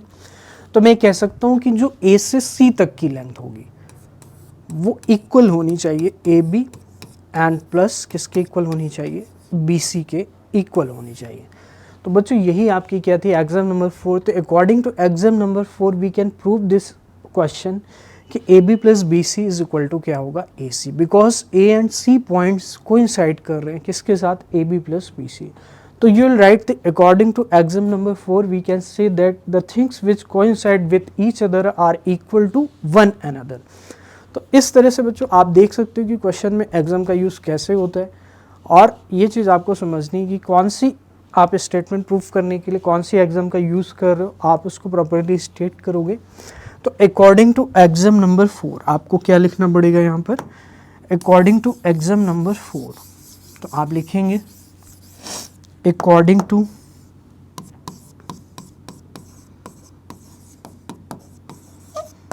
यूक्लिड्स एग्जाम नंबर 4, ठीक है। According to Euclid's axiom number 4 the things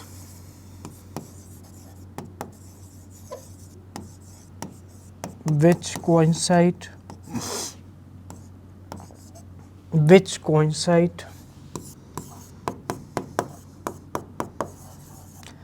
with each other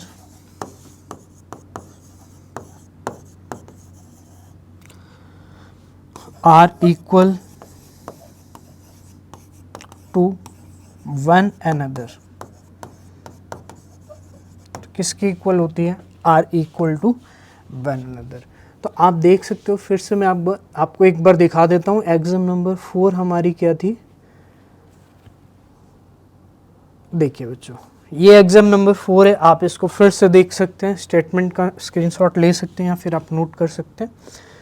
exam number 4 बच्चों क्या थी? The things which coincide with one another are equal to one another. तो ये क्या होते हैं प्यारे बच्चों? इक्वल टू वन अनदर होते हैं। तो ये आपको याद रखना है कि the things which coincide with one another are equal to one another. तो ये आपको ध्यान रखना है। तो आइए बच्चों, अब हम लोग चलते हैं नेक्स्ट एग्जाम्पल हमारे पास क्या है, देखते हैं उसको। तो देखिए बच्चों, नेक्स्ट एग्जाम्पल ये है आपके पास कि prove that an equilateral triangle can be constructed on any given line. तो बहुत ही सिंपल सा क्वेश्चन है स्टूडेंट्स। आइए देखते हैं इस क्वेश्चन को हम कैसे करेंगे। तो बच्चों एक बार पोस्टलेट को आपको मैं बता देता हूँ, यहाँ पे पोस्टलेट कौन सी यूज़ होने वाली है, तो वो आपको देखना है। तो बच्चों आप देख सकते हो पोस्टलेट नंबर आपकी जो 3 है वो क्या है कि अ circle can be drawn with any centre and any radius. तो पोस्टलेट नंबर 3 का यूज़ यहाँ पर होगा, हमें सर्कल्स को ड्रॉ करना पड़ेगा। अब आइए देखते हैं कैसे हम इसको ड्रॉ करेंगे और इस क्वेश्चन को हम कैसे प्रूफ करेंगे। तो बच्चों दिया गया कि prove that any equilateral triangle can be constructed on any given line segment. तो कोई भी आपके पास लाइन सेगमेंट है, लाइक मैं एक लाइन सेगमेंट को ले लेता हूँ। तो देखिए बच्चों, एक लाइन सेगमेंट को मैंने यहाँ पर लिया हुआ है। सपोज करिए मेरे पास ये लाइन सेगमेंट है। और डियर स्टूडेंट्स, अगर इस तरह से मैंने यहाँ पर लाइन सेगमेंट लिया हुआ है तो डेफिनेटली आपको क्या करना होगा, यहाँ पर एक सर्कल को ड्रॉ करना होगा, ठीक है, जिसकी जो रेडियस होगी वो क्या होगी? आपकी ए बी होगी। मतलब ए बी लाइन सेगमेंट मैंने ले लिया है क्योंकि क्वेश्चन यही आपका कह रहा है कि कोई भी लाइन सेगमेंट पे आप इक्विलैटरल ट्रायंगल को क्या कर सकते हो? बना सकते हो। तो डेफिनेटली स्टूडेंट्स यहाँ पर लाइन सेगमेंट्स को मैं यहाँ पे ले लेता हूँ और आइए देखते हैं इसको अब कैसे कंप्लीट करेंगे। तो ए बी रेडियस को लेट करते हुए अगर मैं इसको ए नेम देता हूँ, उसको बी नेम दे देता हूँ, तो मुझे क्या करना होगा? एक सर्कल को ड्रॉ करना होगा। तो बच्चों क्या इस तरह से सर्कल बनाया जा सकता है? ए बी को रेडियस लेते हुए और ए को सेंटर लेते हुए, क्योंकि according to postulate number 3 we can draw any circle with any centre. We can draw any circle with the any centre. तो कोई भी सेंटर हो सकता है और कोई भी सर्कल हो सकता है, उसको हम क्या कर सकते हैं? ड्रॉ कर सकते हैं। आइए बच्चों, अब हम देखते हैं कि जो बी है, अगर मैं उसको सेंटर लेता हूँ और बी को सेंटर लेते हुए मैं बी ए रेडियस का क्या सर्कल ड्रॉ कर सकता हूँ? तो डेफिनेटली आप इस तरह से सर्कल को क्या कर सकते हैं? ड्रॉ कर सकते हैं। तो बच्चों ये सर्कल पूरा नहीं किया है मैंने, बट आपका सर्कल समझ में आ रहा होगा कि एक सर्कल की पार्ट की हमें रिक्वायरमेंट है, इसलिए मैं सर्कल का पार्ट बना रहा हूँ, वरना अगर आप पूरा करेंगे तो फिर ऐसे आएगा। तो बच्चों इस तरह से जब आपने इस सर्कल को ड्रॉ कर लिया तो आप मुझे एक चीज़ बताइए कि जो ये वाली लेंथ होगी, अगर मैं इस पॉइंट को सी नेम दे देता हूँ, तो इस ए सी की लेंथ क्या होगी? मुझे बताइए कि ए सी जो होगा वो रेडियस होगा। क्यों? क्योंकि ए आपका सेंटर है इस वाले सर्कल के लिए, और इस सर्कल की बाउंड्री में जितने भी पॉइंट होंगे वो सेंटर से सभी इक्वल डिस्टेंस पे होंगे। तो मैं ये कह सकता हूँ कि जो मेरा ए सी लेंथ होगी वो रेडियस होगी। और इसी तरह से आप ये भी कह सकते हैं कि बी ए लाइन सेगमेंट वही है, अब इस बार हमने सेंटर बी लिया है, तो बी से इस सर्कल पे जो आपका लाइन सेगमेंट बनेगा, सॉरी जो आपका ये बनेगा बी सी लेंथ, क्या ये रेडियस की इक्वल होगी? तो थोड़ा सा इसको आपको ऐसे करना पड़ेगा, ऐसे। तो बच्चों आप मुझे एक चीज़ बताइए कि जो बी सी है उसकी भी रेडियस वही है, जो आपका बी सी इस तरह से जो सर्कल का पार्ट मैंने बनाया, जो बी सेंटर लेट करते हुए सी से पास हो रहा है, और ये वाला जो सर्कल का पार्ट है वो ए सेंटर को लेट करते हुए सी से पास हो रहा है। तो डेफिनेटली इन दोनों चीज़ों में ये चीज़ कॉमन है कि दोनों की जो रेडियस है वो क्या है, इक्वल है। तो मैं कह सकता हूँ कि ए सी भी मेरी रेडियस है और बी सी भी रेडियस है। तो ए सी अगर रेडियस है और ए बी ऑलरेडी मेरी रेडियस थी, तो मैं ये कह सकता हूँ कि ए सी जो होगा वो किसके इक्वल होगा प्यारे बच्चों, ए बी के इक्वल होगा। क्यों? क्योंकि जो ए सी मैंने बनाया है वो कैसे आया है, वो आपकी ए बी लेंथ को रेडियस सेलेक्ट करते हुए, और ए सी भी आपकी क्या है, एक रेडियस है। इसी तरह से जो आपकी बी ए लेंथ है वो भी एक रेडियस है और बी सी लेंथ भी क्या है, रेडियस है। तो मैं कह सकता हूँ कि जो बी सी होगी वो किसके इक्वल होगी, ए बी होगी।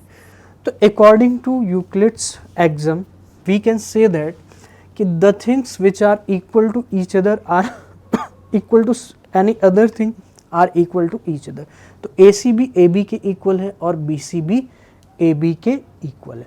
तो अगर ए सी ए बी के इक्वल है एंड बी सी भी ए बी के इक्वल है, तो मैं ये कह सकता हूँ कि ए सी भी किसके इक्वल होगा, बी सी के इक्वल होगा।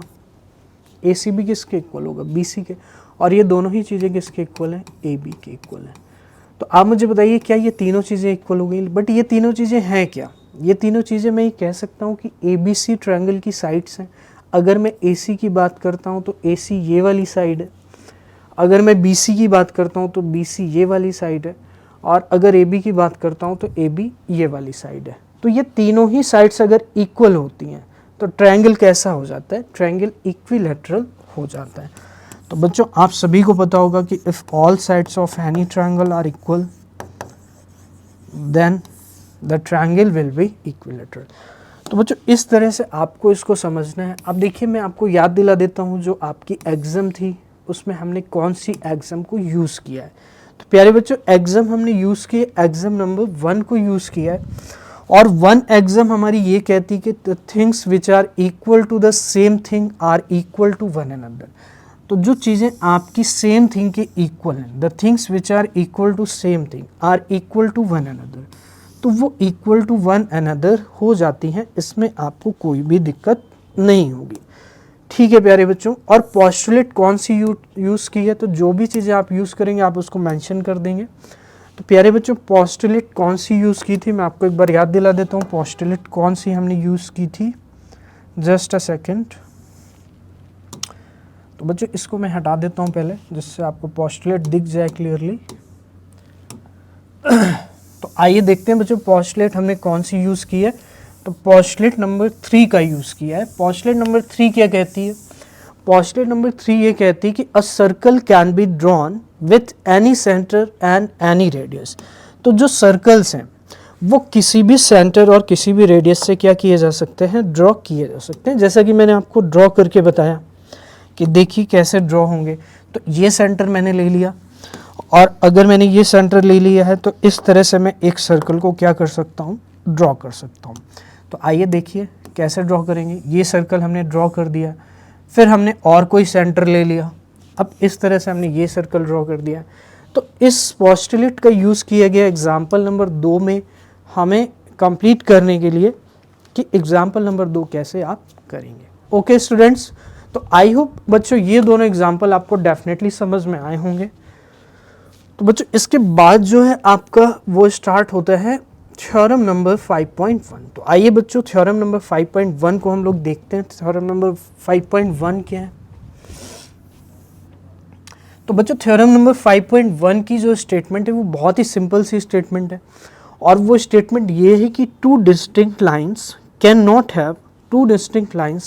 Have more than one point in common. अगर दो आपके पास डिफरेंट लाइन है तो उसमें आपके एक से ज़्यादा कॉमन पॉइंट नहीं हो सकती। ये चीज़ बहुत ही ईजी है समझना। कैसे? मान लीजिए आपके पास बच्चों एक ये लाइन है और एक लाइन आपके पास कोई भी है। सपोज करिए यहाँ से एक लाइन ऐसे जा रही है, तो ये दो डिस्टिंक्ट लाइन है, दो डिफरेंट लाइन है।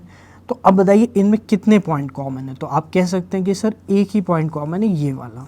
इसी तरह से आप कितनी भी दो डिफरेंट लाइन बनाएंगे तो can not have more than one. तो the word more than one is important कि एक से ज़्यादा पॉइंट कॉमन नहीं हो सकते हैं। तो मैक्सिमम अगर होगा तो एक होगा या फिर कोई भी नहीं होगा।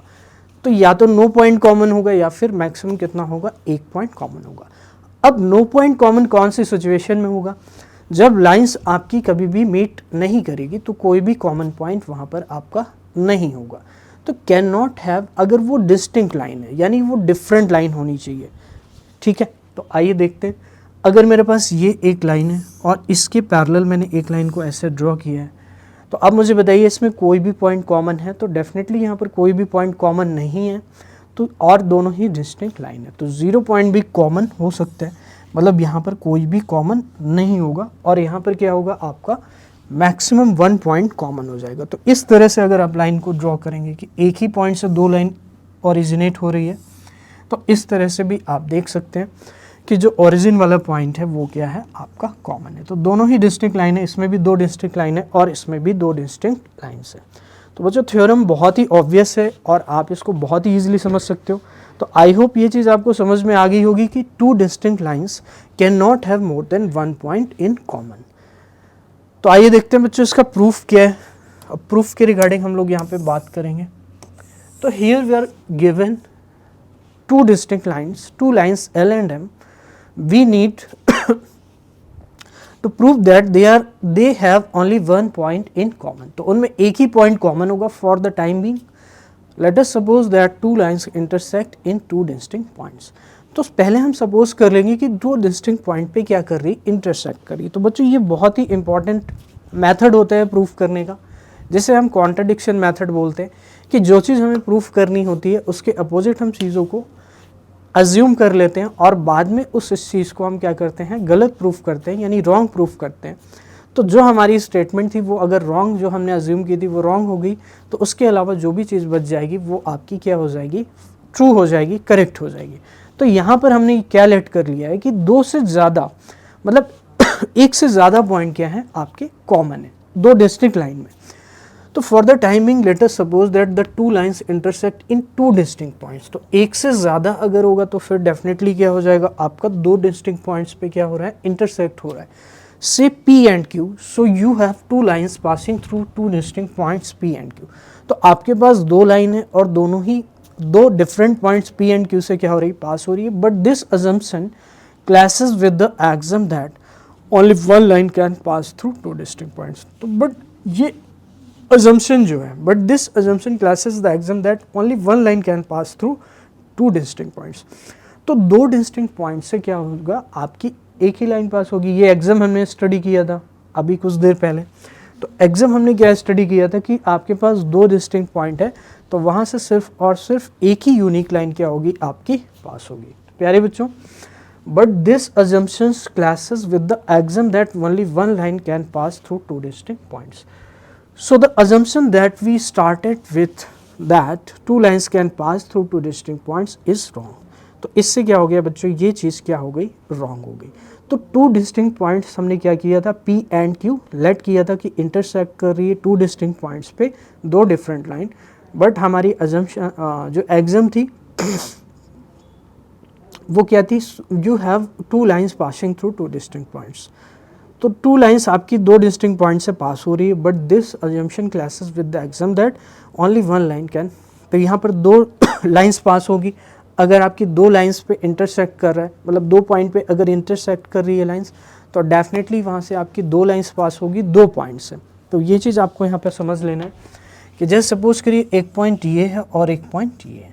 प्यारे बच्चों, इस तरह से आपको क्या करना है, 2 पॉइंट्स हैं और यहाँ पर आपकी क्या है, 2 लाइन्स हैं और 2 लाइन्स है। तो डेफिनेटली आपको पता है कि 2 पॉइंट से सिर्फ और सिर्फ एक ही लाइन पास हो सकती है, जबकि यहाँ पर हमने अज्यूम क्या किया है पहले कि कितनी लाइन पास हो रही है, 2 लाइन पास हो रही है। जबकि यहाँ पर कितनी लाइन पास हो सकती है, सिर्फ और सिर्फ एक लाइन पास हो सकती है। 2 डिस्टिंक्ट पॉइंट्स से एक यूनिक लाइन पास हो सकती है। तो ये एग्जाम जो हमारी एग्जाम है उसको क्या कर रहा है, कॉन्ट्रडिक्ट कर रहा है। तो बहुत ही ईजी है इसका proof. From this what we can conclude, we are forced to conclude that 2 distinct lines cannot have more than 1 point in common. तो इसमें एक से ज़्यादा पॉइंट कॉमन नहीं हो सकते अगर आपकी 2 डिस्टिंक्ट लाइन्स है।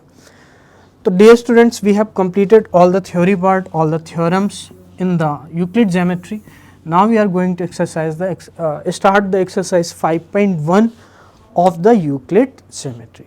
तो आइए स्टूडेंट्स, हमने थ्योरी कर ली है, अब स्टार्ट करते हैं एक्सरसाइज 5.1 को। So students there are 5 parts in your first question. आइए हम लोग देखते हैं हमारे पास फर्स्ट पार्ट क्या है। तो बच्चों फर्स्ट पार्ट है only one line can pass through a single point. तो dear students can you tell me this statement is true और फॉल्स। तो बेसिकली ये जो क्वेश्चन है बच्चों ये आपका क्या है, ट्रू एंड फॉल्स क्वेश्चन आपको बताने हैं कि ये ट्रू है या फॉल्स है, फिर आपको give reason for your answer और आपको आंसर भी देना है। तो what is the statement only one line can pass through a single point. तो क्या आप कह सकते हैं ये स्टेटमेंट ट्रू होगी? तो ये स्टेटमेंट जो है डेफिनेटली क्या होगी, फॉल्स होगी, क्योंकि अगर आपके पास सिंगल पॉइंट गिवन है तो सिंगल पॉइंट से आप इनफाइनाइटली मेनी लाइंस को ड्रॉ कर सकते हैं। लाइक आप इस तरह से इसको ड्रॉ कर सकते हैं, ये लाइन, फिर बच्चों आपकी नेक्स्ट लाइन क्या हो जाएगी, ये हो जाएगी, ये हो जाएगी, ये हो जाएगी, ये सारी की सारी लाइंस आप क्या है एक सिंगल पॉइंट से ड्रॉ कर रहे हैं। तो ये स्टेटमेंट इसीलिए फॉल्स हो जाएगी बिकॉज यहाँ पर वर्ड यूज़ किए गए हैं ओनली वन लाइन। तो ओनली वन लाइन अगर वर्ड यूज़ किए गए तो डेफिनेटली ये स्टेटमेंट क्या होने वाली, आपकी फॉल्स होने वाली है। There could be infinitely many lines from a single point, but अगर आपके पास 2 पॉइंट गिवन है तो वहाँ पर आपकी सिर्फ एक यूनिक लाइन होगी, तो वहाँ पर आप यूज़ कर सकते हैं only one line can be drawn from 2 given points. ठीक है, आइए देखते हैं हमारे पास नेक्स्ट क्या है। तो students you can see false infinitely many lines can pass through a point in a different direction. तो जैसा कि मैंने आपको बना करके दिखाया कि डिफरेंट डायरेक्शन में डिफरेंट लाइंस क्या हो सकती है, यहाँ पे पॉसिबल हो सकती है। तो आइए देखते हैं हमारे पास नेक्स्ट पार्ट क्या है। तो बच्चों नेक्स्ट पार्ट आप देख सकते हो कि there is next part, there are infinite number of lines which pass through 2 distinct points. तो ये स्टेटमेंट आप डेफिनेटली अभी मैंने आपसे डिस्कस किया फर्स्ट वाले पार्ट में कि अगर आपके पास 2 पॉइंट गिवन है तो वहाँ से आप एक सिंगल लाइन ही ड्रॉ कर सकते हैं, वहाँ पर इनफाइनाइट नंबर ऑफ लाइन नहीं होगी। ये हमने पहले जो थ्योरी पार्ट है अगर आपने उसको कंप्लीट नहीं किया है तो वहाँ पर मैंने ये डिस्कस किया है। जो exam and postulate Euclid geometry का पार्ट है उसमें मैंने ये आपको बताया था, और ये स्टैंडर्ड एग्जाम पोस्टुलेट भी है आपकी कि there are unique line, there is one unique line from 2 given points. तो statement is there are infinite number of lines which pass through 2 distinct points. तो ये स्टेटमेंट क्या होने वाली है, आपकी फॉल्स होने वाली है, क्योंकि वहाँ से आप एक सिंगल लाइन ही बना सकते हैं। कैसे, आइए देखते हैं। जैसे मान लीजिए आपके पास 2 पॉइंट गिवन है, तो 2 पॉइंट आपको ऐसे गिवन है, दीज आर 2 पॉइंट्स। अब आप इससे क्या कितनी लाइन बना सकते हैं, आप एक इसको ज्वाइन करके बना सकते हैं, लेकिन अब सेकंड लाइन अगर बनाने की कोशिश करोगे तो वो कैसे जाएगी, किसी और डायरेक्शन में जाएगी। अगर आप इस पॉइंट वाली डायरेक्शन में लेकर जाएंगे तो ये तो सेम लाइन हो जाएगी। तो इसलिए क्या होगा बच्चों, यहाँ पर ये सिंगल लाइन ही पॉसिबल होगी, जबकि यहाँ पे क्या यूज़ किया गया, इनफाइनाइट नंबर ऑफ लाइंस। तो इस वजह से ये स्टेटमेंट क्या हो जाएगी, आपकी फॉल्स हो जाएगी। क्या ये चीज़ आपको क्लियर हो रही है? तो I hope it is definitely clear. आइए देखते हैं। Through 2 distinct points only one line can pass. तो there can not be infinite number of lines, वहाँ पर आपकी कितनी लाइंस होंगी, सिर्फ और सिर्फ एक ही लाइन पॉसिबल हो सकती है। आइए देखते हैं बच्चों नेक्स्ट क्या है हमारे पास। तो बच्चों नेक्स्ट स्टेटमेंट आपकी पार्ट नंबर 3 है, और ये स्टेटमेंट है कि a terminated line can be produced indefinitely on both the sides. तो जो आपकी टर्मिनेटेड लाइन है, टर्मिनेटेड का मतलब जिसके दोनों एंड क्या है, आपके टर्मिनेट है, मतलब ये ऐसी लाइन सपोज हो सकती है। तो स्टेटमेंट इज सेइंग कि क्या उसको आप indefinitely on both the sides produce कर सकते हैं। तो डेफिनेटली आप इसको इधर भी बढ़ा सकते हैं और इधर भी आप एक्सटेंड कर सकते हैं। तो इस तरह से ये स्टेटमेंट क्या होने वाली है, आपकी बिल्कुल ट्रू होने वाली है। तो ये स्टेटमेंट आपकी क्या हो जाएगी, ट्रू हो जाएगी। तो आइए देखते हैं नेक्स्ट स्टूडेंट्स। बहुत ही इजी क्वेश्चंस है, आपको थोड़ा सा अपना कॉमन सेंस और जो थ्योरी वाला पार्ट है उसको आपको याद रखना है, उसके बेसिस पे आप इन क्वेश्चन को कर पाएंगे। तो बच्चों ट्रू स्टेटमेंट है, अ टर्मिनेटेड लाइन और line segment can be produced indefinitely on both sides to give a line. तो इससे क्या मिलेगा, आपको एक लाइन मिल जाएगी। ठीक है, तो लाइन सेगमेंट हो गया या टर्मिनेटेड लाइन, तो इनमें ये दोनों चीज़ें सेम है। टर्मिनेटेड लाइन जो वर्ड है वो पहले यूज़ किया जाता था जब हमारे पास लाइन सेगमेंट के बारे में कोई भी इंफॉर्मेशन नहीं थी, लेकिन पहले टर्मिनेटेड लाइन। सो स्टूडेंट्स आज की डेट में हम लोग क्या टर्म यूज़ करते हैं, हम यूज़ करते हैं कि दैट इज़ लाइन सेगमेंट। तो लाइन सेगमेंट या टर्मिनेटेड लाइन दोनों एक ही चीज़ है। तो बच्चों डेफिनेटली लाइन सेगमेंट हो गया या टर्मिनेटेड लाइन होगा तो उसको आप इनडेफिनेटली दोनों साइड में क्या कर सकते हैं, एक्सटेंड कर सकते हैं, बढ़ा सकते हैं। तो आइए बच्चों देखते हैं हमारे पास नेक्स्ट पार्ट क्या है। तो students next part is if two circles are equal then their radii are equal. तो टू सर्कल्स अगर बच्चों इक्वल हैं तो डेफिनेटली आप ये कह सकते हो कि उसके एरियाज भी क्या होंगे, इक्वल होंगे। और जो एरिया होता है वो आप सभी जानते हैं क्या होता है, पाई आर स्क्वायर। तो अगर पाई आर स्क्वायर इक्वल है दोनों के, यानी टू सर्कल्स आपके पास हैं, तो पाई अगर सपोज करिए एक जो सर्कल है उसका एरिया है पाई आर वन स्क्वायर और दूसरा जो सर्कल है पाई आर टू स्क्वायर, बट आपको पता है कि R1 इक्वल टू R2 है। तो R1 इक्वल टू R2 क्यों है, क्योंकि दोनों सर्कल इक्वल हैं। तो दोनों सर्कल इक्वल होने का मतलब हुआ कि उनकी रेडियस भी क्या होगी, इक्वल होगी। तो वही स्टेटमेंट है then their radii are equal. तो ये डेफिनेटली स्टेटमेंट क्या होगी, ट्रू हो जाएगी, क्योंकि दोनों ही सर्कल अगर इक्वल होंगे तो उसमें आपकी रेडियाई भी क्या हो जाएगी, इक्वल हो जाएगी। आइए देखते हैं। तो स्टूडेंट्स आप देख सकते हैं if two circles are equal, two circles of equal area, that is equal circles will have the same radius from the relation area is equal to pi r square। आइए देखते हैं बच्चों नेक्स्ट क्या है हमारे पास।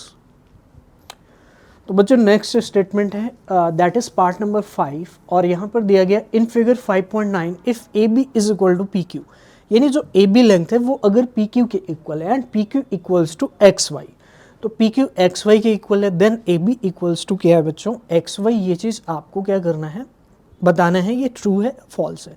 तो बच्चों डेफिनेटली हमने अभी जो थ्योरी वाले पार्ट में हमने डिस्कस किया था कि जो हमारी स्टैंडर्ड एग्जाम है वो क्या कहती है कि अगर two things are separately equal to a third thing, किसी थर्ड थिंग के इक्वल है then they are equal to each other. तो आप देख सकते हो कि यहाँ पे ए बी, जो ए बी है बच्चों वो पी क्यू के इक्वल है और जो पी क्यू है वो एक्स वाई के इक्वल है। यानी अगर हम देखें तो पी क्यू के इक्वल ए बी भी है और पी क्यू के इक्वल एक्स वाई भी है, तो definitely A B equals to क्या हो जाएगा, एक्स वाई। तो ये स्टेटमेंट आपकी क्या हो जाएगी बच्चों, ट्रू हो जाएगी।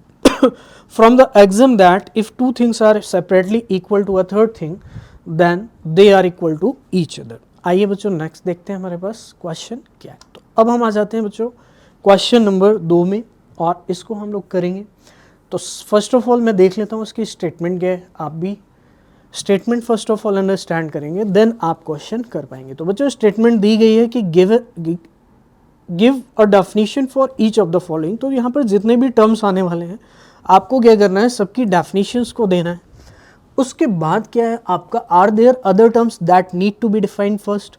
तो कुछ और भी टर्म्स जो आप डेफिनेशन के ड्यूरिंग यूज़ करेंगे, मतलब डिफाइन करते जो ओरिजिनल आपकी टर्म गिवन है उसको डिफाइन करते टाइम आप जो भी टर्म यूज़ करेंगे क्या उनकी फर्दर डेफिनेशन देना ज़रूरी है या फिर वो चीज़ें अंडरस्टूड है। अगर देना ज़रूरी है तो उसकी भी डेफिनेशन आप वहाँ पर फर्दर दोगे। तो ये चीज़ यूक्लिड ज्योमेट्री में मैं ऑलरेडी आपको थ्योरी पार्ट में बता चुका हूँ कि जब भी आप कोई भी डेफिनेशन दोगे तो वहाँ पर जो टर्म्स यूज़ होंगे फिर से अगेन उसको डिफाइन करने की ज़रूरत पड़ेगी। फिर उसके लिए जो आप टर्म्स यूज़ करोगे डिफाइन करने की, फिर अगेन उसको डिफाइन करने के लिए ज़रूरत पड़ेगी। तो इस तरह से कोई एंड नहीं है। तो इसीलिए हम यहाँ पर क्या करते हैं, कुछ चीज़ें हम ऑलरेडी लेट करके चलते हैं, दैट इज़ यूनिवर्सल ट्रुथ। तो वो चीज़ें ऑलरेडी नोन होंगी तो उसके basis on the behalf of उसके हम क्या कर सकते हैं, डेफिनेशन को दे सकते हैं। तो पैरेलल लाइंस सबसे पहले बच्चों जो है आपका वो पैरेलल लाइंस है। तो आइए देखते हैं पैरेलल लाइंस के डेफिनेशन को आप कैसे देंगे। तो बच्चों parallel lines are two straight lines which have no point in common. तो बच्चों पैरेलल लाइंस कैसी होती है आपको पता होगा कि जिनमें कोई भी 2 पॉइंट कॉमन नहीं है अगर हम उसको इनफाइनाइट तक भी एक्सटेंड करें। क्योंकि अगर मैं ऐसी लाइन बनाता हूँ सपोज करिए, तो अभी तो इसमें आपको कॉमन पॉइंट नहीं दिख रहे हैं, लेकिन डेफिनेटली ये लाइन जब आगे एक्सटेंड होगी, क्योंकि लाइन तो आपकी इनफाइनाइट होती है, लाइन सेगमेंट आपका फाइनाइट होता है, ठीक है। तो ये लाइन अगर इनफाइनाइट है तो जब आप इसको आगे एक्सटेंड करोगे और इसको भी आगे एक्सटेंड करोगे तो वो क्या हो जाएगी, आपकी मिल जाएगी, यानी वहाँ पर एक कॉमन पॉइंट आपको मिल जाएगा। तो इसलिए यहाँ पर आपको वर्ड यूज़ करना है कि नो कॉमन पॉइंट।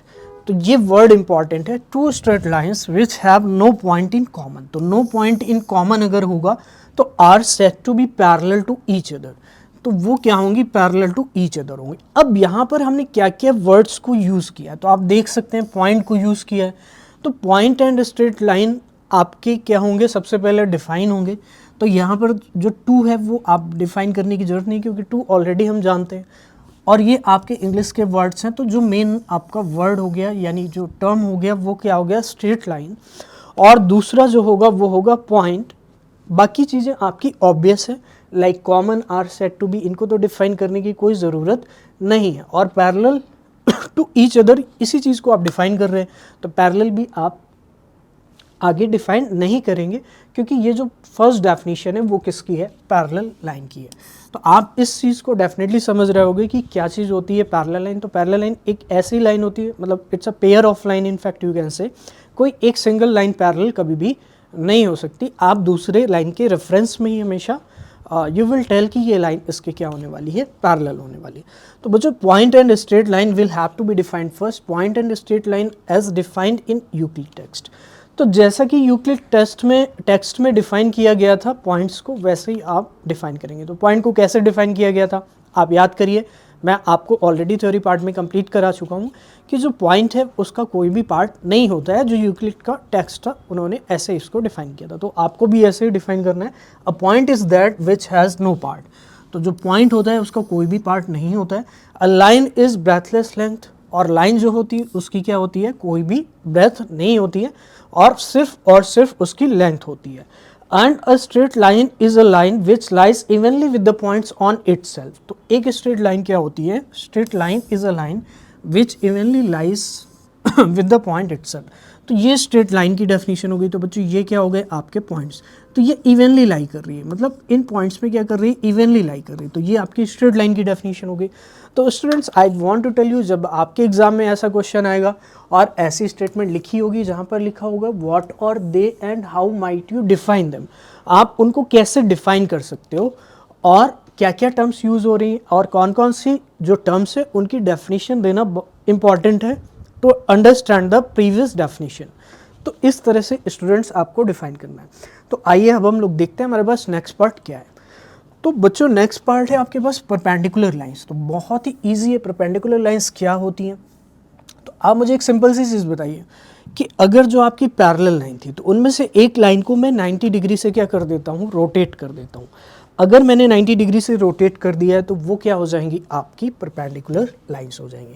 तो बच्चों परपेंडिकुलर लाइंस आप देख सकते हैं, perpendicular lines if one among two parallel lines is turned by 90 degree, तो अगर आपकी उन दोनों में से एक लाइन को हम 90 डिग्री से टर्न कर देते हैं then the two lines become perpendicular to each other, तो वो परपेंडिकुलर हो जाती है। Parallel lines has been defined before, तो यहाँ पर हमने जो वर्ड यूज़ किया है वो यूज़ किया है पैरेलल लाइन। तो पैरेलल लाइन को हम ऑलरेडी प्रीवियस पार्ट में डिफाइन कर चुके हैं, तो that need not to be defined here. Parallel lines has been defined before. Rotation through 90 degree needs further defining. तो rotation जो हमने बताया आपको, जैसे ये दो लाइंस हैं और इनमें से मैंने क्या किया है, एक लाइन को रोटेट कर दिया है। तो इस लाइन को मैं रोटेट कर रहा हूँ ये वाली, तो ये लाइन कुछ ऐसी हो जाएगी और इन दोनों के बीच में कितना एंगल बन जाएगा, 90 डिग्री। तो रोटेशन को अब हम डिफाइन करेंगे। रोटेशन क्या होता है, तो रोटेशन में be assumed as an intuition therefore can not be used. तो रोटेशन इज़ वेरी सिंपल कि रोटेट कर रहे हैं आप इस लाइन को, तो टर्न कर रहे हैं 90 डिग्री, यही आपका क्या होगा, रोटेशन होगा। तो इस तरह से आप डिफाइन कर सकते हैं कि परपेंडिकुलर लाइंस क्या होती हैं। आइए देखते हैं स्टूडेंट्स नेक्स्ट पार्ट क्या है। तो this questions is very simple, अगर आप इसको एक बार समझ लोगे तो फिर आपको कोई भी दिक्कत नहीं होगी, बस आपको एक दो बार इसको रिवाइज करना पड़ेगा। तो आइए बच्चों अब हम देखते हैं नेक्स्ट। तो बच्चों नेक्स्ट पार्ट हमारे पास है लाइन सेगमेंट, और लाइन सेगमेंट को आपको डिफाइन करना है। तो बच्चों आप सभी को पता है कि लाइन सेगमेंट क्या होता है, ये लाइन का ही एक डेफिनिट पार्ट होता है जिसकी एक वेल डिफाइंड लेंथ होती है, यही क्या होता है, आपका लाइन सेगमेंट होता है। तो आइए देखते हैं। तो a line segment a line two end points is a line segment. तो a line with two end points, तो ऐसी लाइन जिसके पास क्या है, दो एंड पॉइंट है, वो क्या होगा, आपका लाइन सेगमेंट होगा। और यहाँ पर हमने लाइन सेगमेंट को डिफाइन करने के लिए अगेन क्या क्या वर्ड यूज़ किए, तो वो हमने यूज़ किए हैं लाइन एंड पॉइंट, जिनको हम ऑलरेडी पहले ही डिफाइन कर चुके हैं कि पॉइंट क्या होता है, जिसका कोई भी पार्ट नहीं होता है according to Euclid axiom, and what is your line that you know it is a breathless length, यानी ऐसी लेंथ जिसकी कोई भी ब्रेथ नहीं होगी। आइए स्टूडेंट्स नेक्स्ट देखते हैं हमारे पास 4 पार्ट क्या है। तो बच्चों 4 पार्ट है रेडियस ऑफ अ सर्कल। तो आपको radius of a circle define करना है। तो बच्चों रेडियस ऑफ सर्कल क्या होगी, आप इसको इजीली डिफाइन कर सकते हैं। तो it is a distance between the centre and the boundary of the circle. तो सर्कल की जो बाउंड्री होगी और जो आपकी सेंटर होगा उसके बीच की डिस्टेंस को ही आप क्या बोलेंगे, रेडियस ऑफ द सर्कल। तो आप देख सकते हैं radius of the circle, the line segment with one and point at the centre. तो एक एंड पॉइंट क्या होगा आपका सेंटर पे, and the other at any point on the circle, that means on the boundary. तो centre में be defined, centre हम यहाँ पर वर्ड यूज़ कर रहे हैं रेडियस ऑफ सर्कल को डिफाइन करने के लिए।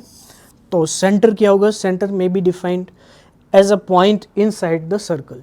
तो सेंटर क्या होगा, जो आपका सर्कल होगा उसके अंदर एक ऐसा पॉइंट जिसकी डिस्टेंस सर्कल से क्या होगी, इक्वल होगी। दैट मीन्स जो सर्कल में सारे पॉइंट होंगे, ऑल द पॉइंट्स, उस वहाँ से उसकी डिस्टेंस क्या होगी, इक्वल होगी। तो सेंटर को आप कैसे डिफाइन करेंगे, तो ये सारे के सारे आपके पॉइंट्स हैं, और जो सेंटर होगा वो सर्कल के अंदर एक ऐसा पॉइंट होगा जिसकी डिस्टेंस, जो सर्कल पे पॉइंट्स होंगे, सर्कल की सरकमफ्रेंस पे या बाउंड्री पे, उसकी डिस्टेंस क्या होगी, इक्वल होगी। तो वहाँ पर एक यूनिक पॉइंट ही आपको मिलेगा, उसी को हम क्या बोलते हैं, सेंटर बोलते हैं, क्योंकि और कोई पॉइंट आप ले नहीं सकते तो वो सेंटर होगा नहीं। तो इसलिए सेंटर आपको समझ गए होगे कि सेंटर को आप कैसे डिफाइन करोगे during giving the definition of the radius of the circle. तो रेडियस ऑफ द सर्कल आपको क्लियर हो गया होगा, the line segment with one and point at the centre. तो एक ऐसा लाइन सेगमेंट जिसका एक एंड पॉइंट कहाँ पर है, सेंटर पे, और दूसरा एंड पॉइंट कहाँ पर है, आपका सर्कल पे। ठीक है, तो आइए देखते हैं बच्चों नेक्स्ट हमारे पास क्या है। तो बच्चों नेक्स्ट है आपके पास fifth part, that is square. तो स्क्वायर क्या होगा बच्चों, स्क्वायर के बारे में आपका क्या ख्याल है। तो स्क्वायर एक क्वाड्रिलेटरल होता है विथ ऑल साइड्स इक्वल। तो स्क्वायर के बारे में बच्चों आप सभी लोग जानते हैं, आपने क्वाड्रिलेटरल ऑलरेडी पढ़ रखा है। तो there are 5 types of quadrilateral. आपका स्क्वायर हो गया, रेक्टेंगल हो गया, ट्रापीजियम हो गया, रोम्बस हो गया, एंड क्या हो गया आपका पैरेललोग्राम। तो आइए स्टूडेंट्स हम लोग स्क्वायर को देखते हैं, स्क्वायर को आप कैसे डिफाइन करोगे।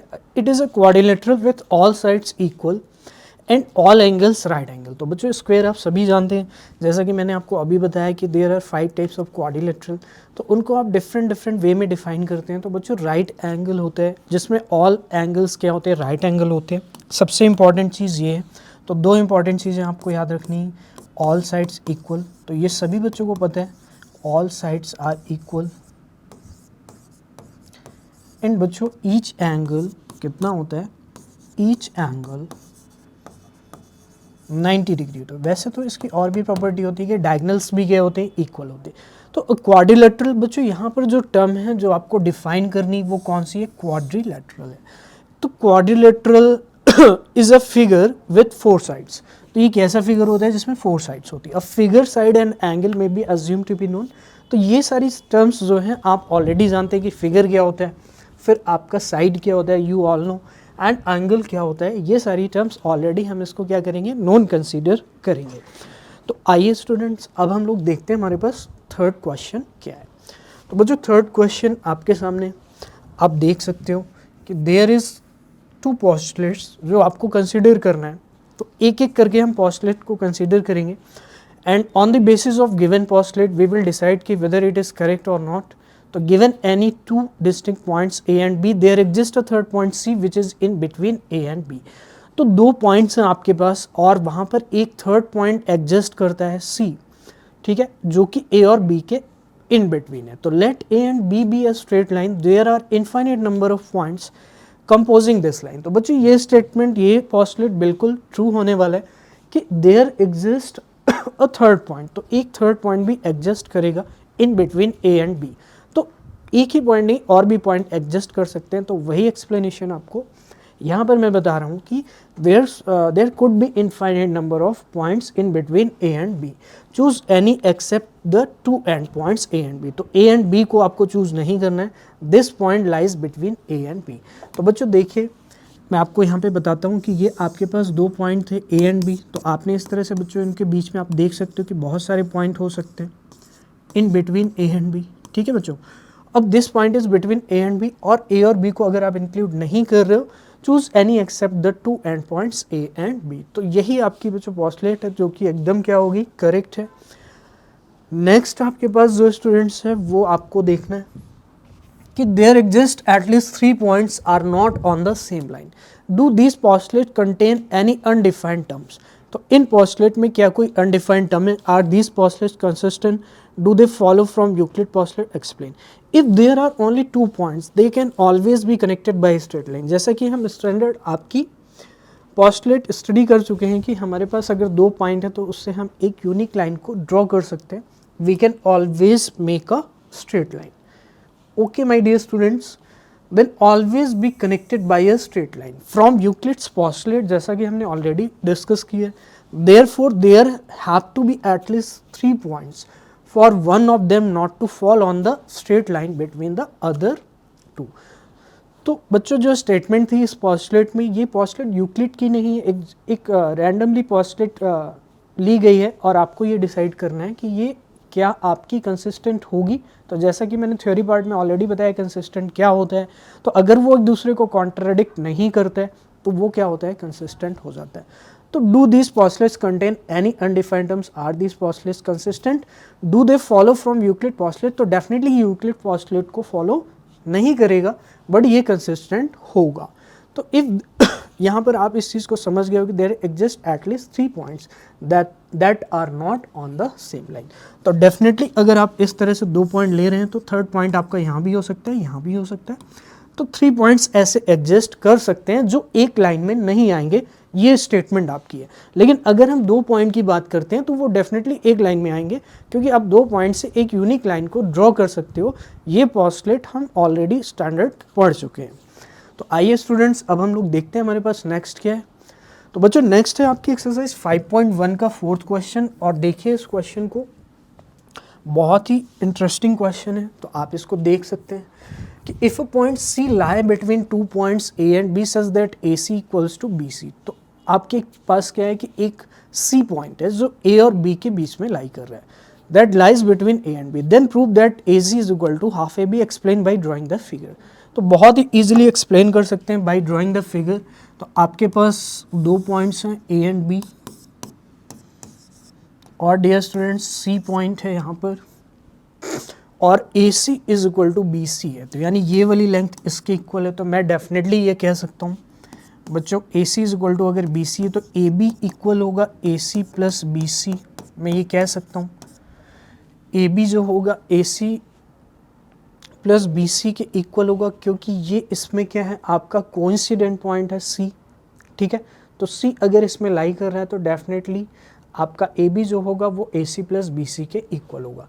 बट यहाँ पर ऑलरेडी गिवन है कि A C is equal to B C आपको गिवन है। तो A C is equal to अगर बी सी गिवन है तो बी सी को मैं रिप्लेस कर सकता हूँ।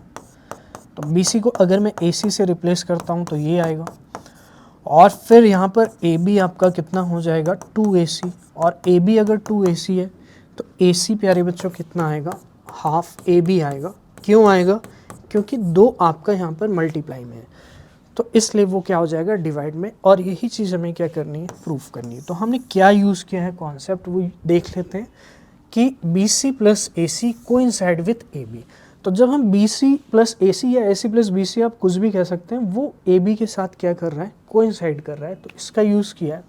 और फिर हमें पता है कि ए जो हमारा लेंथ है ए सी और बी सी वो दोनों इक्वल हैं।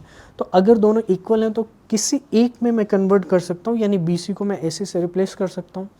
अब यहाँ पर ये चीज़ आपको देखना पड़ेगा कि आपको ए सी लाना है।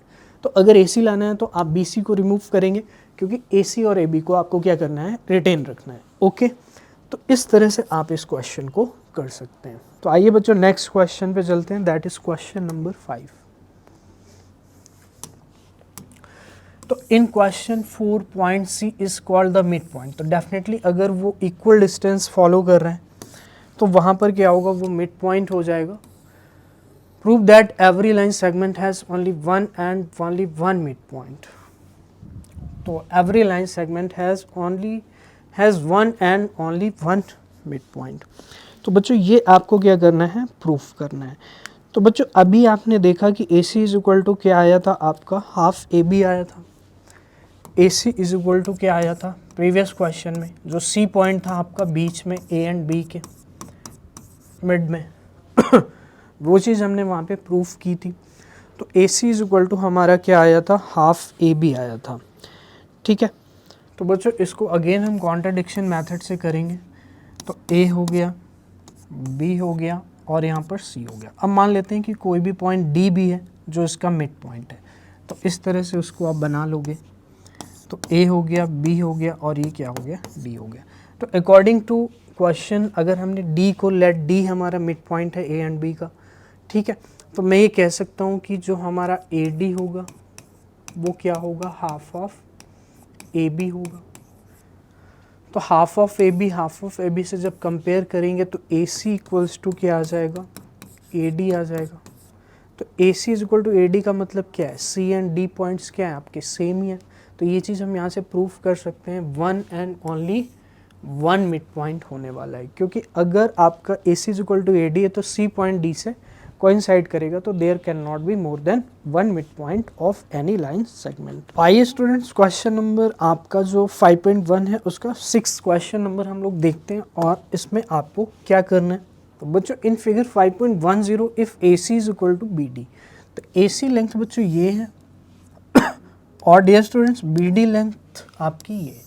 तो ये दोनों लेंथ आपको इक्वल दी गई, then prove that A B is equal to C D. तो आपको जो ए बी लेंथ है वो सी डी के इक्वल प्रूफ करना है।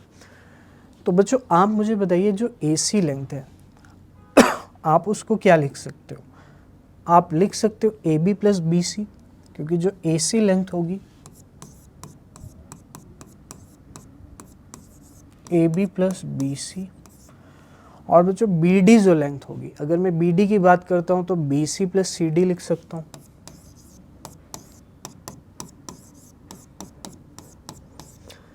अब ये ऑलरेडी गिवन है कि A C is equal to B D, यानी ये दोनों लेंथ अगर इक्वल हैं तो अगर इनके एल एच एस इक्वल हैं तो डेफिनेटली आर एच एस भी इक्वल होंगे, तो यानी कि ये इक्वल होगा इसके। तो A B plus B C और B C plus C D. तो बच्चों बी सी सेम है, तो मैं ये कह सकता हूँ कि ए बी इक्वल्स टू कितना हो जाएगा, सी डी। यही आपको प्रूफ करना था। तो बहुत ही सिंपल क्वेश्चन था। आइए बच्चों नेक्स्ट देखते हैं, क्वेश्चन नंबर 7 जो लास्ट क्वेश्चन है आपका वो क्या है। तो why is axiom 5 in the list of Euclid axioms considered a universal truth. तो हमने इसको यूनिवर्सल ट्रुथ क्यों कंसीडर किया। Note that the question is not about the fifth postulate. तो यूनिवर्सल ट्रुथ क्या है बच्चों, ये चीज़ बहुत ही ऑब्वियस सी चीज़ है कि आपका एग्जाम 5 क्या था कि होल जो होल होता है वो ऑलवेज ग्रेटर देन क्या होता है, पार्ट होता है। तो ऑब्वियस सी चीज़ है कि whole always greater than part होगा, क्योंकि जब आप पार्ट को उसमें होल में ले जाएंगे तो वो पूरा आ जाएगा, कंप्लीट आ जाएगा। सपोज करिए आपके पास ये है कोई भी आप अंडरस्टैंडिंग के लिए ले सकते हैं, लाइक इसको मैं ले लेता हूँ। तो बच्चों जब मैं होल की बात करता हूँ तो ये पूरी चीज़ जो है वो होल है, लेकिन पार्ट की अगर बात करूँ तो वो कुछ भी हो सकता ही है। तो आपसे बोला गया कि whole is greater than the part, तो ये मेरा पार्ट है, तो इससे क्या होगा, हमेशा ये ग्रेटर होगा, क्योंकि ये चीज़ इसी से निकल कर आई, तो इससे बड़ी कैसे हो सकती है। तो यही है बच्चों आपकी एग्जाम 5 की whole is always greater than part in the list of Euclid's axiom considered a universal truth. तो ये ऑब्वियस सी चीज़ है, इसीलिए इसको हमेशा क्या कंसिडर किया जाता है, यूनिवर्सल ट्रुथ कंसिडर किया जाता है। तो यूनिवर्सल ट्रुथ इसीलिए कंसिडर किया जाता है बिकॉज यहाँ पर जो आपका एग्जाम नंबर 5 है वो ये है कि होल इज ऑलवेज